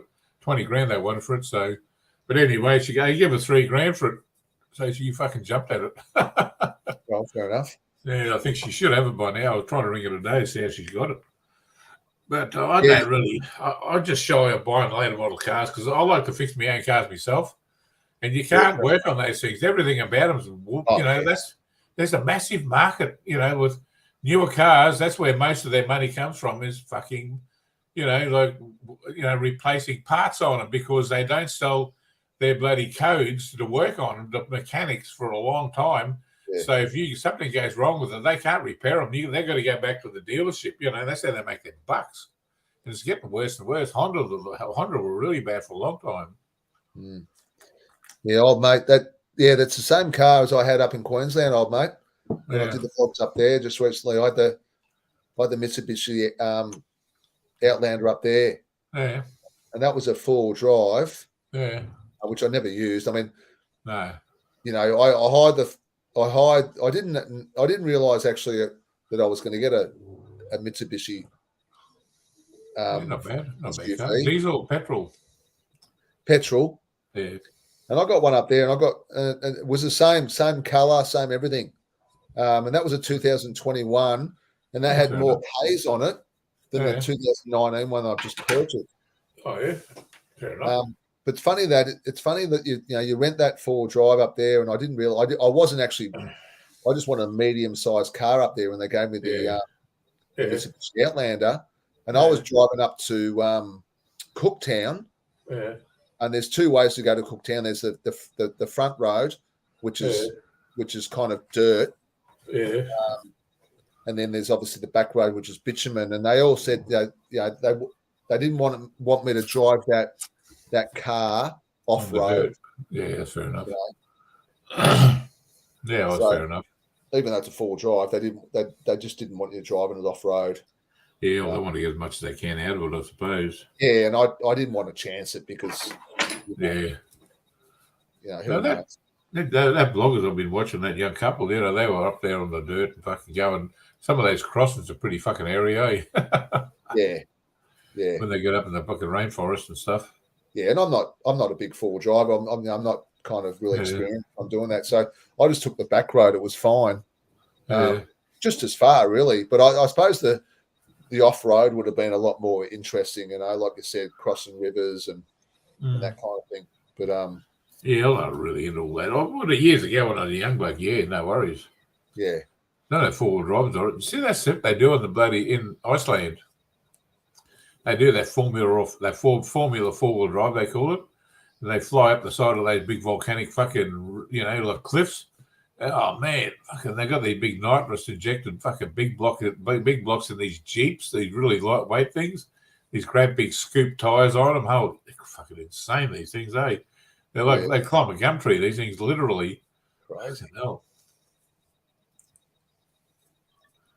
But we've got 3 cars now. I've got the wife's car, daughter's car, because I had a massive 3, and that's why we've kind of got another car, because my daughter just started a full-time job, and fair enough. we were sharing a car. We were sharing my car, but now she's got a full-time job, so she needs a car. So we've got the 3 cars now, and 3 Red Joes, 3 lots of insurance. Yeah, well, she can pay hers. She's working. Yeah, for sure. Oh, for sure. Yeah. We pay the Red Joe quarterly now. I think it's about $214 a quarter or something. Yeah, fair enough. Instead of paying the whole fucking lot at the one time. Yeah. We just paid it quarterly. So fucking all adds up. Well, we're going to Thailand. I don't know if you can answer this one. So I'm going to Thailand in November for at least 3 months. Yeah. And my Red Joe will be due on one of the cards. Oh, right. And like I said, I'll pay for it quarterly. So I'll get, I'll pay for 3 months. But those 3 months that I pay for, I'm going to be overseas. Yeah, well, there's not much you can do about that. But you can probably, if you got a payment due, you'll probably direct debit it anyway. Yeah, what I'm saying is that it's just, the car's just going to sit in the garage. There's no way around it, is there? You just got to pay it, don't you? No, I wouldn't think so. No, they're not going to make it easier on you. Because if you let it go, then you have to get a roadworthy and all that bullshit. When you get that. Yeah, all the garbage to deregister it and re-register it. And, it's not worth it. Yeah, no, just one of those things, Yeah. It's like bloody parker. I've got a thing about parker meters. You go to a parker meter and you got to fucking pay. I had to go into the dental hospital a lot, anyway. You always got to overpay to make sure that you still got it when you get out of there. They don't give you a fucking refund, but if you underpay and you're 5 minutes late coming back, they hit you with $100 fine. Yeah, I did it. I don't like that. Especially around hospitals. Yeah. I went obviously got my treatment for my skin cancer a couple of weeks ago. I had to go to Box Hill Hospital, which is one of the big public hospitals out this way. And it's like you can't get a part there. You've got to pay. Yeah, exactly. And I did that. I paid because you can use your card. Yeah. You go up and just swipe the card on the machine. And I think I paid like $7. And I reckon I was in and out. And then, I reckon it was only cost me about $3, but I paid $7. Yeah. For assholes, eh? You just don't know. You kind of cover yourself for longer because you don't know how long you're going to be in the hospital for. Exactly. You don't know how long the fucking waiting time is to see the doc. So you do pay extra. To me, that's extortion. They do it every bloody hospital in Australia. They do it up here, and I'm just nah. If you come out of there and you lose your ticket, they charge you the maximum. It should be free. $35. Oh, of course it should be. Should be free. Yeah, they build things and then they bloody lease it out, sort of thing. They privatise everything. Everyone gets it. Everyone fills their pockets. Tell me about it. Look, I got a mate. He's been up to the hospital. He just went through squamous cell carcinoma on his face. They took half his face off. He's had 20 odd surgeries on his face so far. He spent a lot of time in hospital, going backwards and forwards and all that. Then his wife got cancer of the throat, and he's been backwards and forwards. She's got a trachea and that now. You know, like you can buy a ticket, a card, you know, but it still costs a lot of money, you know, and it's just it's woeful, you know. And a lot of people that go to hospital are on a pension. Exactly. You know, fuck. You know, I think the most economical thing is to park a few miles away and catch a bus. And it causes anxiety and stuff like that. Look, I mean, you know, obviously being a little bit picky now, but it does cause anxiety for people. People, you know, want to go to hospital to get treated, especially the old, like you were talking about the pensioners and stuff. Yeah. And they think straight away, oh, where am I going to park? I'm not going to be able to get a park near the hospital. When you're on a fucking pension, you haven't got the money to be paying for it in the first place. Yeah, they're good, aren't they? And they don't take it easy on you, the pricks. You know, they like to hammer you. They like to get every cent they run a business. Yeah, that's a peeve of mine. You know, and the car park and the bloody and these bloody parking. What do you call them? You know, parking on the road. These bloody parking meters. I don't like that. You know, like you overpay, but they don't give you a refund. Yeah. Oh, what's this? Gibson on last week. Big W. Gents, on a sad note, a Thai woman was killed here in my country town, Gippsland, this week. Well known.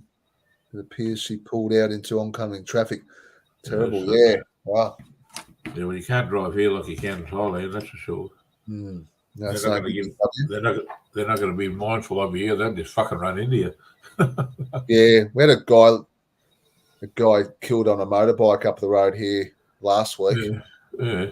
They cut, they blocked off the road for about 7 hours, 8 hours. Yeah. I think he was like coming out of McDonald's or something onto the main road.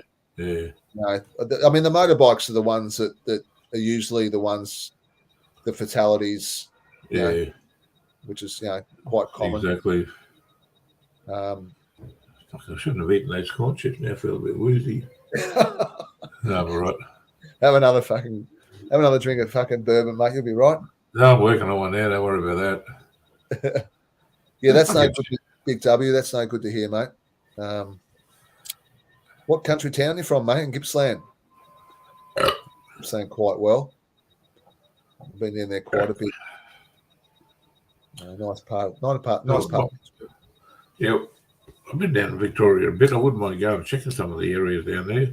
I didn't think you liked Victoria. Oh, I don't mind Victoria. It's a pretty place, but I just don't like it when fucking people say, like Jimmy keeps going on about, oh, Melbourne's the most livable country in the fucking city in the fucking world. Was the most livable city. It was rated the most livable city. Used to be on our number plates, the most livable. Oh, yeah. How many people agree with it? But, with these people, they go on about, it's because of the culture. I used to wonder why it was the most livable city. I thought, how can it be the most livable city in the world? I didn't think it was that great either. I still don't think it's that great, but apparently it was voted the most livable city. I don't know why. Well, they call in Australia they call it the Sunshine State. Well, that's true because we get a lot of fucking sunshine up here. Oh yeah. But Melbourne sort of thing. It's not a bad place. I think it's a pretty really nice place. I've driven around there a fair bit. I've been there a few times. I like to get out in the country and have a look around. It's just different, and it's nice. I like it.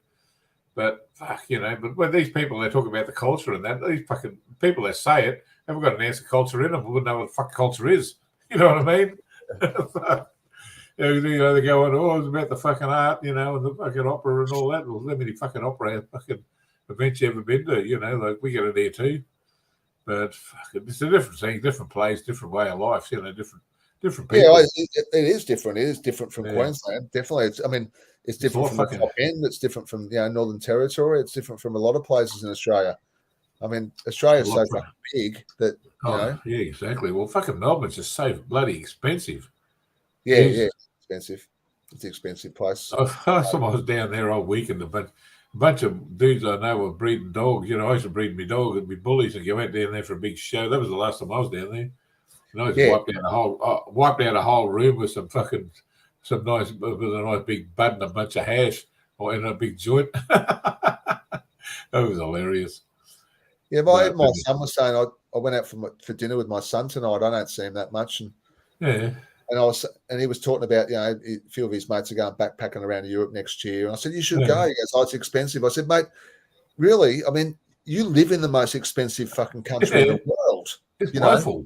You'll find that when you go to Europe, you'll find it's actually not that expensive. No, just look around. Exactly. Yeah, exactly. For example, how much are a pack of cigarettes? I mean, I don't smoke anymore. You don't smoke anymore. Packet of cigarettes in Melbourne, what, $50 for a packet? Something like that, probably. Yeah. Well, in Europe, I don't know, France, Italy, whatever. I reckon you could pick up a packet of fags for about €7. Yeah. What's that in dollars? About $15 or something. Oh, that's all right. Yeah. And that's what I said to my son. I said, mate, Europe's not that expensive. No, we live in the most expensive country in the world, or one of them. Of course we do. Melbourne's fucking terribly expensive. Yeah, it is. That's what I noticed about it. When even back in last time I was down there would have been in the 90s. And it was expensive then, but I enjoyed it. I used to fly down there and hire a car and then drive around while I'm down there. I used to take my dogs down there when they need to be mated. I'd go out to Clunes, bloody Malden, bloody Bendigo, all those sort of places. I took, I just when I have one of my bitches, one of my bull terrier bitches, whereas in season, I searched the country looking for a good dog, and there's one down there. I went down there for a week and then bloody have a look around while I was there. It's a pretty place. I like driving around country in Victoria. It's nice. There's a lot there to see. The old gold mines and all that sort of stuff. It's fucking fascinating. Yep. Bendigo's a pretty place. All right, Mr. Balding, I'll catch you later, mate. Stay safe, buddy. Yeah, I get knackered myself, actually. I'm having a couple of days off. I've been fucking working my ass out this week. I've done a lot of work. I've been working doing this other job too. But I'm a bit pissed at the moment because I haven't got bloody money out of them yet. I'm getting doing these beam work for a bloody the bloke's a fucking gazillion here that he owns a bunch of pubs. Been doing a bit of work for him. Yeah. So I just want to get paid for fucking welding. Just welding up all these bloody all these structures, for these accommodation bloody huts, for his pub. Anyway, it's just all big sea, all channel, like I think it's about 10 before channel, but it's all got to be engineered, so I've been welding it all up sort of thing for him, sort of thing. So it's all got to be signed up. There's 5 huts to be done. I've done 3.5, but they haven't done anything for the last week. But I sort of, I'll give him me hours. I want to get paid for the fucking things, Yeah, that'd be good. We'll get $50 an hour. Just everything's tacked together and cleaned up. All I got to do is turn up and be fucking little stick welder and weld it up with a stick welder. I got a little inverter one, and just try to have my shoulder sort of thing and just work my way along. It takes. I usually do about 3 hours a day, 3-4 hours a day. Go back the next day. I'll do a few beams and then they can finish cleaning them up and then bloody paint them sort of thing. I go back the next day and they've got some more laid out there for me, and I go back and weld those up, and I've been working through them like that, But I want to get paid. He has me about $1,000 so far, so I sort of want to get that. Yeah, kind of put it aside. Yeah, well, I want to get this car done. Does he pay you in cash, does he? Or yeah, well, it's called cashy jobs, Yeah, but I haven't got any cash yet. You fucking buzz around the helicopter sort of thing, You don't like asking sometimes. You just expect him to. Fuck. Come on. He owns about fucking. He owns 6 pubs that I know of. Oh wow! And big ones too. I mean, big ones that put on big full-on events. Full-on events. But anyway, he buzzes around in a helicopter. He's not short of $1, that's for sure. But anyway, look at that. His luck. I got nothing against people making $1 sort of thing, But fuck, man, I just, they've been pestering the shit out of me because they can't get anybody here that'll work. Yeah. They can't get somebody they can sort of weld to the point, that'll pass an engineer's test. I've been doing the shit all my life sort of thing. That's what I do, Yeah. And I didn't really want to do it. I got talked into it. I was getting fucked around now. I'm like, what the fuck's going on? I'm just happy to tinker along in that car, get it done so I can get it going. No, it'll be all right when it's going to get it all done, I'll get all the panel work done before I finish. I've got 2 of the doors bolted on. They're finished. I've got one of the back doors finished. I'll bolt that on. The other one, I just want to have a look at it. That's the only other panel I'm going to work on. and then I'll get that back on it, and I'll pull the front seat out, the back seats out of it, and I'll give it a good gurney. It's just all covered in bog dust. Everything's covered in bog dust. Dust everywhere. Well, I've had the fucking engine out of it, cleaned all the chassis and all that, and all the engine bay, repainted all the firewall, repainted the engine, chassis, all that sort of stuff, put it all back together. It looks $1 million now. So, it's just, it'll look good when it's all done. Whoever gets it, the bloke who had it before me, the bloke who's supposed to have done it for me, he just fucked up. He even cracked the windscreen, bent the moulding around the windscreen. Fucking idiot, I'm just trying to undo what he's done. But anyway, it'll be right when it's finished. I'm just going to grab another beer. Yeah, no worries. I might fucking call it a night soon, I think. Yeah, we're coming up to 2 hours. Yeah, my back's getting a bit sore. This chair I got at the moment, I found it sitting on the footpath up the road, and it's probably better than the other one I got. Anyway. Nice. Yeah, get a beer. We'll finish another beer off, and we'll fucking call it after that, I suppose. Right.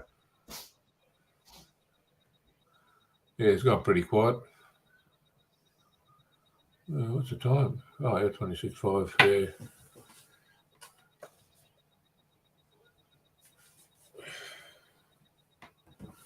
Everybody watching 8. Oh, it's pretty quiet.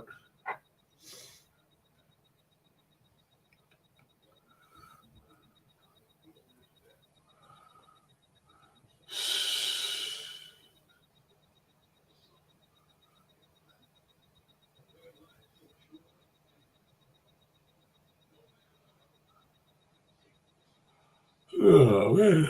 We're going to sleep.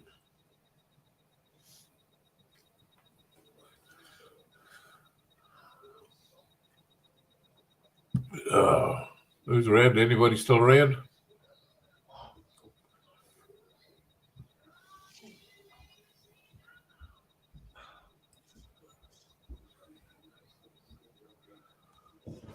Yeah, it's gone pretty quiet down to 7 now watching. But anyway, it's all right. We just need to do something with the channel of it. Fucking saying to Johnny the other day, we need to just do something, even for a little while, just I don't want to die like last time, Yeah, now, like I said, in about 4 weeks, 5 weeks, I'm going to be over there. So yeah, that'll be good. Yeah, well, that's good when you got boots on the ground, Well, that's right. You obviously you got plenty to talk about, and yeah, exactly. Obviously, we can relate to the country as well when you're there, and yeah, that's why we're all here, really. Yeah. So I'm looking forward to that, and it should be good for the channel. Yeah, exactly. Yeah. No, it's just a matter of keeping it going. We sort of, like Joe was saying, we're not doing, we don't give a shit about the fucking views and don't give a shit about the fucking subs, but it's just about having somewhere for people to go, Yeah, I've been watching the I don't watch a lot of Thai YouTubers these days, but I do watch Nick Dean. I don't know if do you watch him at all? Yeah, sometimes. NDTVI. Yeah. They do a live show on a Sunday night. Oh yeah. At his bar in Pattaya, and they do a live show, and it's well scripted. It's well organised. They've kind of it's pretty professional actually. I do enjoy that. Have a look on a Sunday night. Yeah. It's usually about 8 o'clock here. Oh yeah. Usually kick off about 5 in Thailand. Obviously, I don't really watch a great deal of Thai stuff really. I've been watching that Carl's Thailand. It's not bad. Okay. He's been doing he's been going there since the 80s, since he was a young guy, and he's been doing sort of he hadn't got much video from back then, but all photos, like Patong and all that sort of shit. There wasn't even anything there. All it was a dirt track and a couple of little huts on the beach, and they went and stayed there. And then another time they got some motorbikes and they travelled around on motorbikes, went up to bloody Chiang Mai and all that sort of stuff. And that stuff's pretty cool. I like watching that sort of shit. I've seen his channel. I don't mind that Bangkok Pat either. Have you seen? Yeah, he does. Yeah, he got a bit about the history of the place. Yeah, he's very well fucking switched on in Bangkok. He's very good to watch. So I do watch him. I watch Nick Dean. And that's probably about it. I don't really watch too many others. There's plenty out there, sort of thing, if you go looking, But there is, they just come up. A lot of them just come up, and you're not even subscribed to them. There's another one I was watching for a while. He's up in Chiang Mai, an American guy. He must have been an ex-policeman or something. But anyway, he was going. He does walks and he just tells stories that he's heard, and he's read, good things and bad things, sort of thing, about Thailand, people there and all that sort of stuff. Well, there's that Yank that No Time to Be Sad. Yeah, no, not him. He's up in Isan somewhere, I forget. Yeah, that's what's his Chuck or something. His name is, isn't it? Yeah, Chuck. Yeah, not. Yeah, I don't watch him anymore. He get a little bit fucking cheesy. Yeah, he's getting a bit what? Getting a bit cheesy, I thought. Yeah, I did. I started watching him back in the day, but when he walks around with a shirt saying that I'm not a tourist, I live here. I mean, yeah. Yeah. You don't have to wear a fucking shirt. Like just fucking just live with it. Yeah. But there's a few good ones, and like you said, there's just a few that just pop up, that the unexpected ones, that aren't too bad either. But that Carl, I have watched that Carl in Thailand. He's pretty good. Unseen Thailand in Chiang Mai. He lives up there, and he just goes there walking. At the start of every vlog, he puts his route that he walks around in Chiang Mai, and he just goes along. But he keeps fucking wandering off the fucking subject sometimes when he sees something. He said, Yeah, right. That's interesting, but it's not bad. He just sort of tells stories and. Yeah, that's good. I think W reckons there's a guy, Thai Irish. I haven't heard that. I'll check that one out. Yeah, it's not bad, I don't mind checking some new stuff out. Yeah, that's fair enough, I watched Johnny. There's something going on down in. Yeah, I haven't watched much Johnny lately. I watched a bit of him. Yeah. Depends on some of his stuff's pretty good. Some of it's pretty average, but I do watch him now and then. What's that holistic trainer? Sometimes they pop up. I don't watch. You only watch him because of his girlfriend. No, that big fucking milk bottle. Geez, he loves a clickbait nerd, doesn't he? Oh man, fucking, that's the worst thing. She got that big milk bottle fucking tits put on her, and because she was nice. She was nice before that, but he went out one of those restaurants for Pattaya, those floating restaurants. And you go out there, you have a meal, and then after the meal, they give you a fishing rod if you want to sit there and go jigging squid. And they catch squid off the fucking thing, Oh, yeah. Yeah, it's something different. Yeah. It's a novelty, Yeah, right, Yeah, no, she's he uses her to every clickbait. I like Monty Bates one there, watching vloggers in Australia now. Yeah, well, there's a couple of good ones. I watch a lot of vloggers in Australia. Yeah, that one where they're going around up North Queensland, working their way around Australia is a really good. They're only a young couple, but they only go for 20-minute vlogs, 25-minute vlogs. I like them too. I like the ones that tow caravans around the country. And, well, that's what they're doing. They've got that V8 Land Cruiser. That would have cost $1. That's set up, but they're having a good time. And I watched that guy in Western Australia. What's his name? The guy out in the water all the time. He swims with sharks and. No, I haven't seen him. Yeah, Young Bloods or something like that. He's unbelievable. You're sticking a pack of sharks up your ass. Oh, mate, he'll see a tiger shark and he'll get in the water with it. No. He's grown up on the water. He just knows their characteristics and all that kind of stuff. But I forget what it's called. It's called Young Bloods or something like that. I don't know. I couldn't watch that. It'll give me nightmares. And like I said, I saw Jaws at the most impressionable time of my life, and that traumatized me. Fucking sharks, oh no! And they get some big ones over there too in Western Australia. Oh, mate, he'll like one vlog will go for like say half an hour, and on that vlog you'll see nearly every sea animal. Yeah.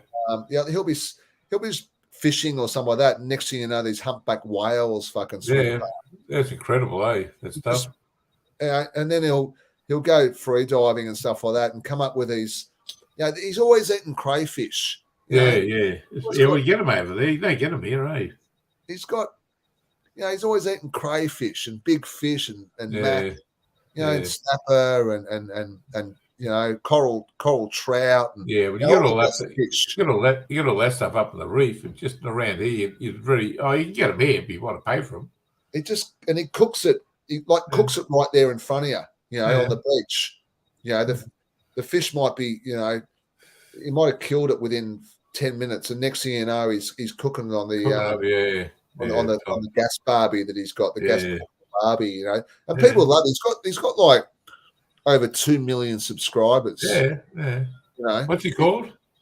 It's called Young Bloods or something. I'll have a look. I'll send me the link later on. Someone you're thinking of it. It's worth watching. I watched a documentary once. There was a bloke in Western Australia, and he was a skin diver anyway. He was always butting heads with the people the curators at the fucking Western Australia Museum. Anyway, he was over there fucking, because there's a lot of ships going up, and before basically cooking that, Dutch East Indies bloody shipping company went up and down the west coast of Australia, and a lot of ships sunk, and there's a lot of treasures over there, and he found a lot of them, and he donated a lot of this stuff to the fucking Western Australian Museum because they didn't like him. They exhibited it, but they never put his name on it, and all this sort of stuff, this political crap, Yeah, Youngbloods. Get some nice. His name's Brody. The guy's name's Brody. I'll check him out. He's a really good channel. Like it's a really, like you see plenty of. He's got a dog, and he goes out he'll go out on. He's got like a couple of boats and all that kind of stuff, and he just goes out on anything really. His whole family's involved, but he's real cluey, like real cluey with all the ocean and all that kind of stuff. He's pretty switched on. He's like these guys you see on TV. Like what's his name? At the Australia Zoo. What was his name? Is that YBS Youngbloods? That's it. YBS. Yeah, I'll just subscribe and I'll have a look later. Yeah, he's like the guy. Like the crocodile. What was his name? The guy that's got the crocodile hunter. Yeah, Steve Irwin. He's like a Steve Irwin. He got a missus with a big butt too, eh? Clickbait. Yeah. No, his missus. He's got the missus too. He's got the clickbait. Yeah. I think she's from Argentina. Yeah. Argentinian, and she gets around with him now on the boat and stuff like that in her bikini. So that's just an added extra. Yeah. But no, he's good. It's worth watching. Yeah. It's really good. He's really good at it. Really good at his stuff. There's a bloke I watch. He fucking missus is pregnant at the moment, and he's he's in Florida, and he's got a sawmill. He's always making nice stuff out of timber, and his missus has got a fucking big ass on her, and he's got her in those skin tight fucking pants all the time, and he uses the clickbait. And I just think it's a bit cheesy that like every shot has got her ass in it. You know what I mean? And at the moment, she's fucking like 8 months pregnant. He fucking doesn't look too good, and he's still doing it. I think that's cheesy. You got to laugh. Anyway, sometimes it's all right. It's not your missus, Well, the thing is, these people are making money off YouTube. They're making money off their channel. Oh, exactly. This YBS guy, this Brody guy, who we're talking about.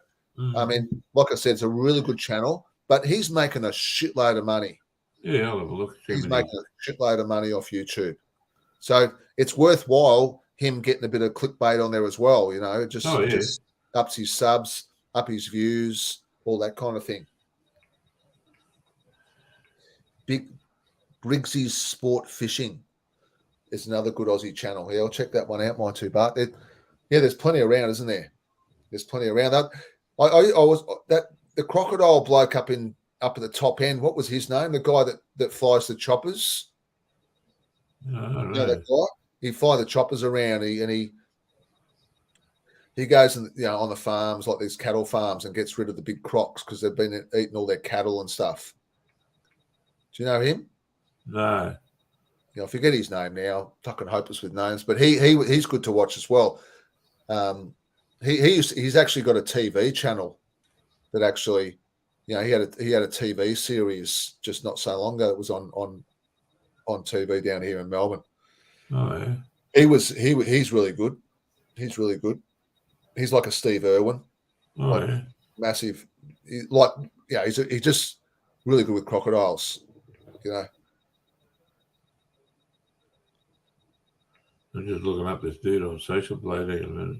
Yeah, no, he's spot on. He's spot on. That's why he's got so many subs. People love him. And there's another good one. It's a bit different. The guy walks who goes like he goes on bushwalks. Like he's I think he's based in Sydney. And he'll go down to the Blue Mountains or something, and he'll trek through the Blue Mountains for a couple of days. Fucking 3.7 million fucking subs. Yeah. I think I got Social Blade 97,300, 97.3K thousand. In a year, in a month. Hey, that's not bad. Yeah. He's killing it. He's absolutely killing it. Fuck yeah. You know, doesn't make me chuckle. Eh? Imagine how much money he's making. Like oh yeah.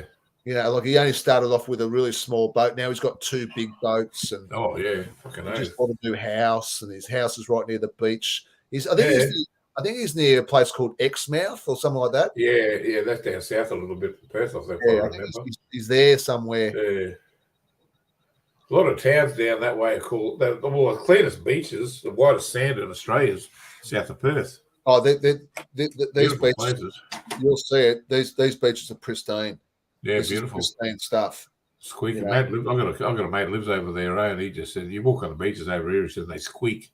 I can remember it was like that here. It's not like that here anymore, but down the coast you can walk along the beach when we were kids. It was squeak when you walk on the like Whitehaven Beach up at Whitsundays. That's beautiful, absolutely lovely. But the beaches he goes to, the water he goes to, this Brody guy. Yeah, Ponty boats having to go to there. Look. Yeah. Cheers, my 2 Bart. Yeah. Hey, bloody. No, you did good ones. I enjoyed watching those. Yeah, I try. No, fucking, but it's bloody. Yeah, well, that's like some people in this genre sort of thing. They go on, oh, yeah, we got to fucking, we're getting buying all their views and all their fucking subs. They're never going to make any fucking money out of the fucking channel here. There's not enough in the genre to make money, and that's the sort of shit you got to do, Yeah. And that sort of stuff. G'day, I had a little bit of skin cancer cut out of my nose, up near my eye there. Yeah, you got to fight. Well, that's what I tell all the girls. Yeah. But it took a little bit of skin cancer out, mate. Yeah. The last 2 weeks or so. So look like I've been in the bit of a boxing match with Mike Tyson, but I looked a lot worse last week. I had 2 black eyes. No, at least those ones will go away. You won't even see the fucking thing in a month. Yeah. You won't even see the fucking scar. Yeah, I think you will. I think the scar will still be there, but it'll go away. But you'll see my fucking head, fucking scars all over it. Yeah, well, it just goes with the with the days you've been on this earth, really, doesn't it? I mean, yeah, well, it gives you character. Yeah, that's it. That someone's face can tell 1,000 stories. Sometimes. Exactly. Oh, exactly, man. Fucking a lot of mine from getting cysts and shit cut out, but I've got plenty of skin cancers and that cut out over the years. Yeah. I've got a few from fucking punch ups too when I was a young bloke, believe me. Yeah. I've got plenty of them. Oh. Yeah, I've got a few broken noses. Oh yeah, I've got fucking split lips and fucking scars on me, teeth knocked out and shit, knocked plenty out too. Get plenty of scars, but it was just part of growing up where I grew up. If you couldn't handle your fucking self, you're in trouble, Mm. But anyway, scars, you just get them. Mate of mine, his mum, she used to go at West Prospecting all the time, just fucking noodling and around the mining areas, around the bloody mullock heaps and stuff. Anyway, she never wore a hat. In a later time in life, she just spent half the time in hospital getting skin cancers cut off her head. Fucking, she was every time I saw her, she had a fucking patch on her face. Yeah, my dad's like that. He gets my dad's about 86. He's getting a lot of skin cancer now, and he's always getting fucking some his head fucking something cut out of his head. But you see, they got the cancer, mate. So that's the main thing. You see Monty Bart's comment there? Pedro Kruger. Yeah. I've been called worse. Oh, yeah, me too. Got me anything but late for dinner. Yeah. Oh, man. Oh, I finished my last beer. I don't want to have any more bourbons. That's nice. That's good. I ruined it having those bloody corn chips. Yeah, sometimes you kind of. I love chips and yeah, but sometimes you're better off just sticking to the bourbon because you have corn chips or a packet of chips. You end up eating the whole packet. Yeah, that's a problem. Right? Instead of one or two, you make a right pig of yourself. Yeah, 7-Ups. Yeah, exactly. See you, Joe. Take it easy, mate. See you later, Joe. Yeah, I'll call it a night in a minute. I think I'm fucking just want to get a little recliner and just relax.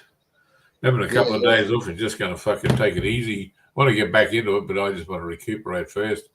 Even the underside of my feet were getting fucking swollen from walking so much, I made the yard yesterday. It was all clover. I've got a quarter acre here. And it's hard pushing a fucking mower, mowing it. Yeah.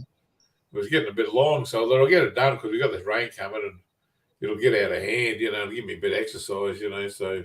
Yeah. I've got it done. I think I've fucking about 8,000 steps or some bloody thing to do in the yard. No, there's always something there, wasn't there? Yeah, mate come around one time. He's like, I'll mow it for you.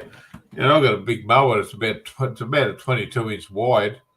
Anyway, and it's got a fucking self-propelled one. And he gets it. And fuck me, they didn't do one lap and he broke the fuel tank off and then broke the handle of it. Just rough with the gear, I said, oh, for fuck's sake, it's a fucking self-propelled. All you just pull the lever and you just push it and it'll go, But when I mow the yard, I just do it one hand. I just walk along behind it. It's easy. Yeah, I don't have to worry about that anymore. I've downsized, so I've got. Yeah. Mate, I haven't cut my lawn. I reckon. Yeah. Oh, mate, what is it? It's October now. Yeah. I reckon the last time I cut my lawn. Yeah. About June or something like that. Yeah. Last year when we got all that rain up here, man, it was terrible, because it didn't bloody stop raining here for ages, and I couldn't mow the yard, and it got up over my knee long, and it gets really thick. It was past pale on the grass, and it gets really thick. But down there, you get a lot of that bloody cooch. If you don't keep an eye on cooch, I've got cooch grass. Yeah, if you got to keep an eye on that stuff, because if you don't keep it mowed, it's like fucking bloody. Yeah, well, no, it's a bloody vine. Yeah, like a vine. You can't keep it down, Yeah, you've got to be on top of it. But we've had a lot of rain, but we haven't had a lot of sun. So as you know, rain and sun, really make the grass grow. But we haven't had a lot of sun. But usually, this time of year, everything starts spring. A couple of channels I watch, the lawnmower dudes, they just go around and do free one day a week. They just film them and just do a free fucking mower. Find somebody who needs it. They mow it, their yard done, and they do it for free as long as they can film it. They make it up on bloody on YouTube, and they got a lot of people watching their channels. Really? Yeah, fuck yeah. And the one that Tim the lawnmower man, he's in Newcastle.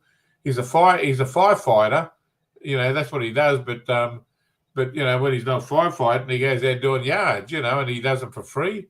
And some of the yards are pretty overgrown. I'll send you a couple of links. I don't mind watching it, actually. I need someone to cut my grass while I'm away. Yeah, because he's pretty fucking, I don't know, it's relaxing watching somebody else mow a yard. It's massive down here, the gym's mowing.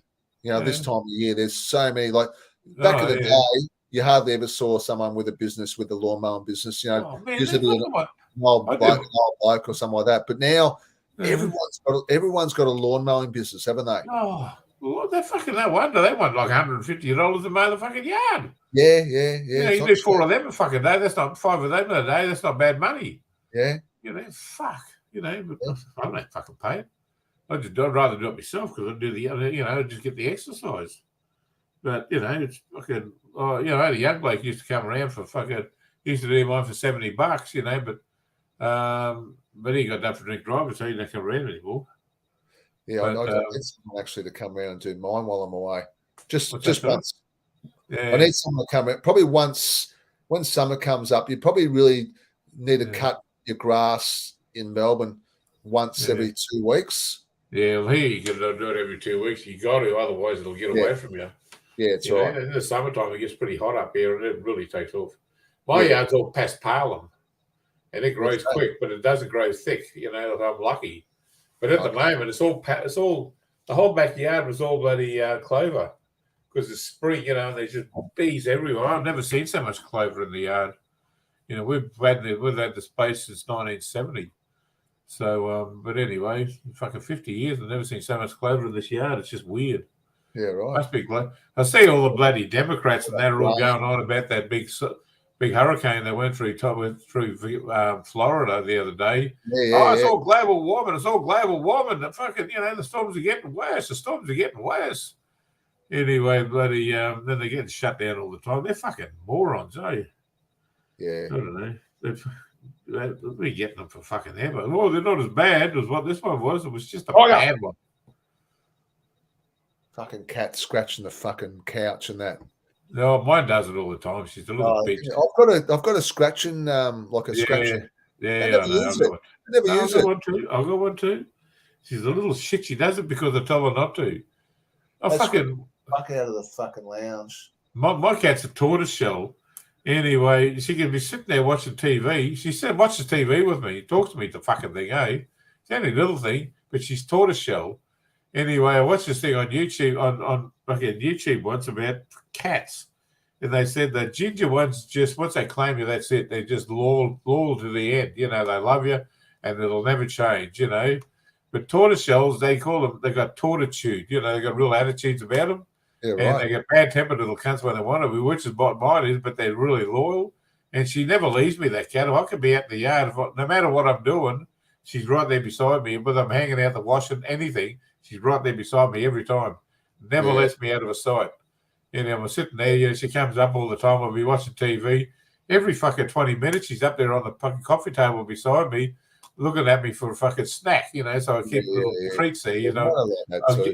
I'll give her a snack, you know, and she's happy. Then I give her a pat, and then she takes off.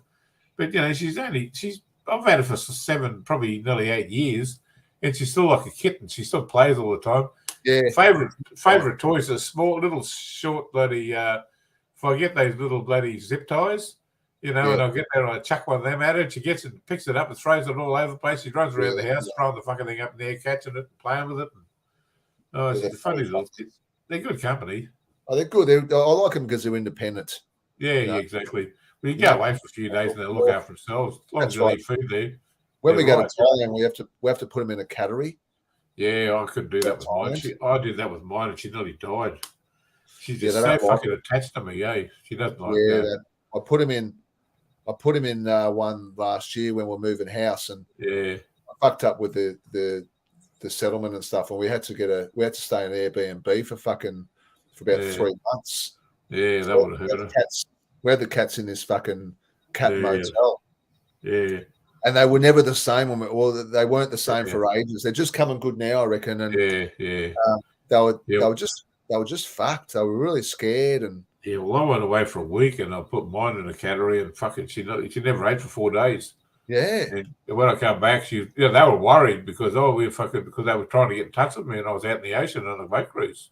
Yeah, but since then, I just have people call in there and just fucking every second day and just feed her, give her a hug, and just let her run around the yard for a little bit and put her back inside. And she's fine, you know, she's happy. They just go to sleep, you know, but anyway. I might piss off, I suppose. Might as well call. That's 2.5 hours. That's not bad. No worries. I need to go for a piss anyway and get on the lounge and watch a fucking movie or something. Yeah, it sounds good. Yeah. I've got this. I'm watching this. I think it's called 1873 or something. Yeah. Have you seen it? Oh, what's that about? Is that about that bloody Western thing? Yeah, it's a Western like back in the day. Oh, that's a prequel to bloody to that. What's the name of it? Bloody one with Kevin Costner in it. Oh, really? I don't know. They do it like a wagon train through the West, and yeah. That's good. That's a prequel to what's the name of that fucking movie show? Hang on a second. It's on. It's really good. It's on what's it on? It's on Yellowstone. No, it's not Yellowstone. No, it's a prequel to Yellowstone. If you watch that's when they fucking that's the valley that they settle in, and then it goes on to Yellowstone. So if you watch Yellowstone after that, there's 6 seasons of it. It's worth watching. It's a good season, good series. It's on Optus. Optus, it's on. Yeah, yeah, It cost me $20 for there's 10 episodes. yeah. Look, it's okay. I thought Good it would be show. better. Like, it's actually all right. Like, it there are good parts in it, but there are some of it's unbelievable. Yeah, the daughter, she's pretty full on. She's a real tomboy. Well, she's got a smile on her face all the time. Like, Yeah, yeah. I don't think you'd have a smile on your face on a wagon train going through the back then, you know, like just now, they were moving all those people around, that's right. Yeah, just that was a good show, that. and Now, I think if you go into Yellowstone after that, that's the fucking, that's the, what do you call it? That's a prequel to Yellowstone, that show. It was made after Yellowstone. It's a good show. Got Kevin Costner in it, and it's a fucking good show, actually. It's based in Montana, a beautiful place. There's plenty of violence in that, and it's a good show. Yellowstone. Hey, Yellowstone, yeah. It's a good show. That's right. I've watched the last episode tonight. I've seen 9 episodes. I see the last. We'll go into Yellowstone after that. It picks up at the end of that. Okay, I think she dies or something tonight. Yeah, she dies, but that's his fucking Kevin Costner's fucking great grandmother or some bloody thing or whatever. She's rooting some Indian at the moment. Yeah, that's the one. Yeah, it's a good show, that. I enjoyed that. They'll do another one eventually, but yeah, it was good. I watched it all week. It wasn't a bad show. It cost me $20, but it was worth it. Yeah, I'm ready to go. I'm going busting for a piss. Right, no worries. Good to see you again. I'll see you guys, and see if we get on again next week. Pretty quiet now, down to 6. Okay, g'day, Matt. See you, mate. Always good see you later, Matt. Always good to see you, mate. Yeah, see you later, fellas. And whoever else is on the chat left. Yeah, they're all gone pretty much. W. Yeah. Man, old mate, good on you, buddy. Yeah, no worries. Okay, see you later, Pedro. See you guys. Okay, see ya. Catch ya. Okay, see you. All right. See you guys.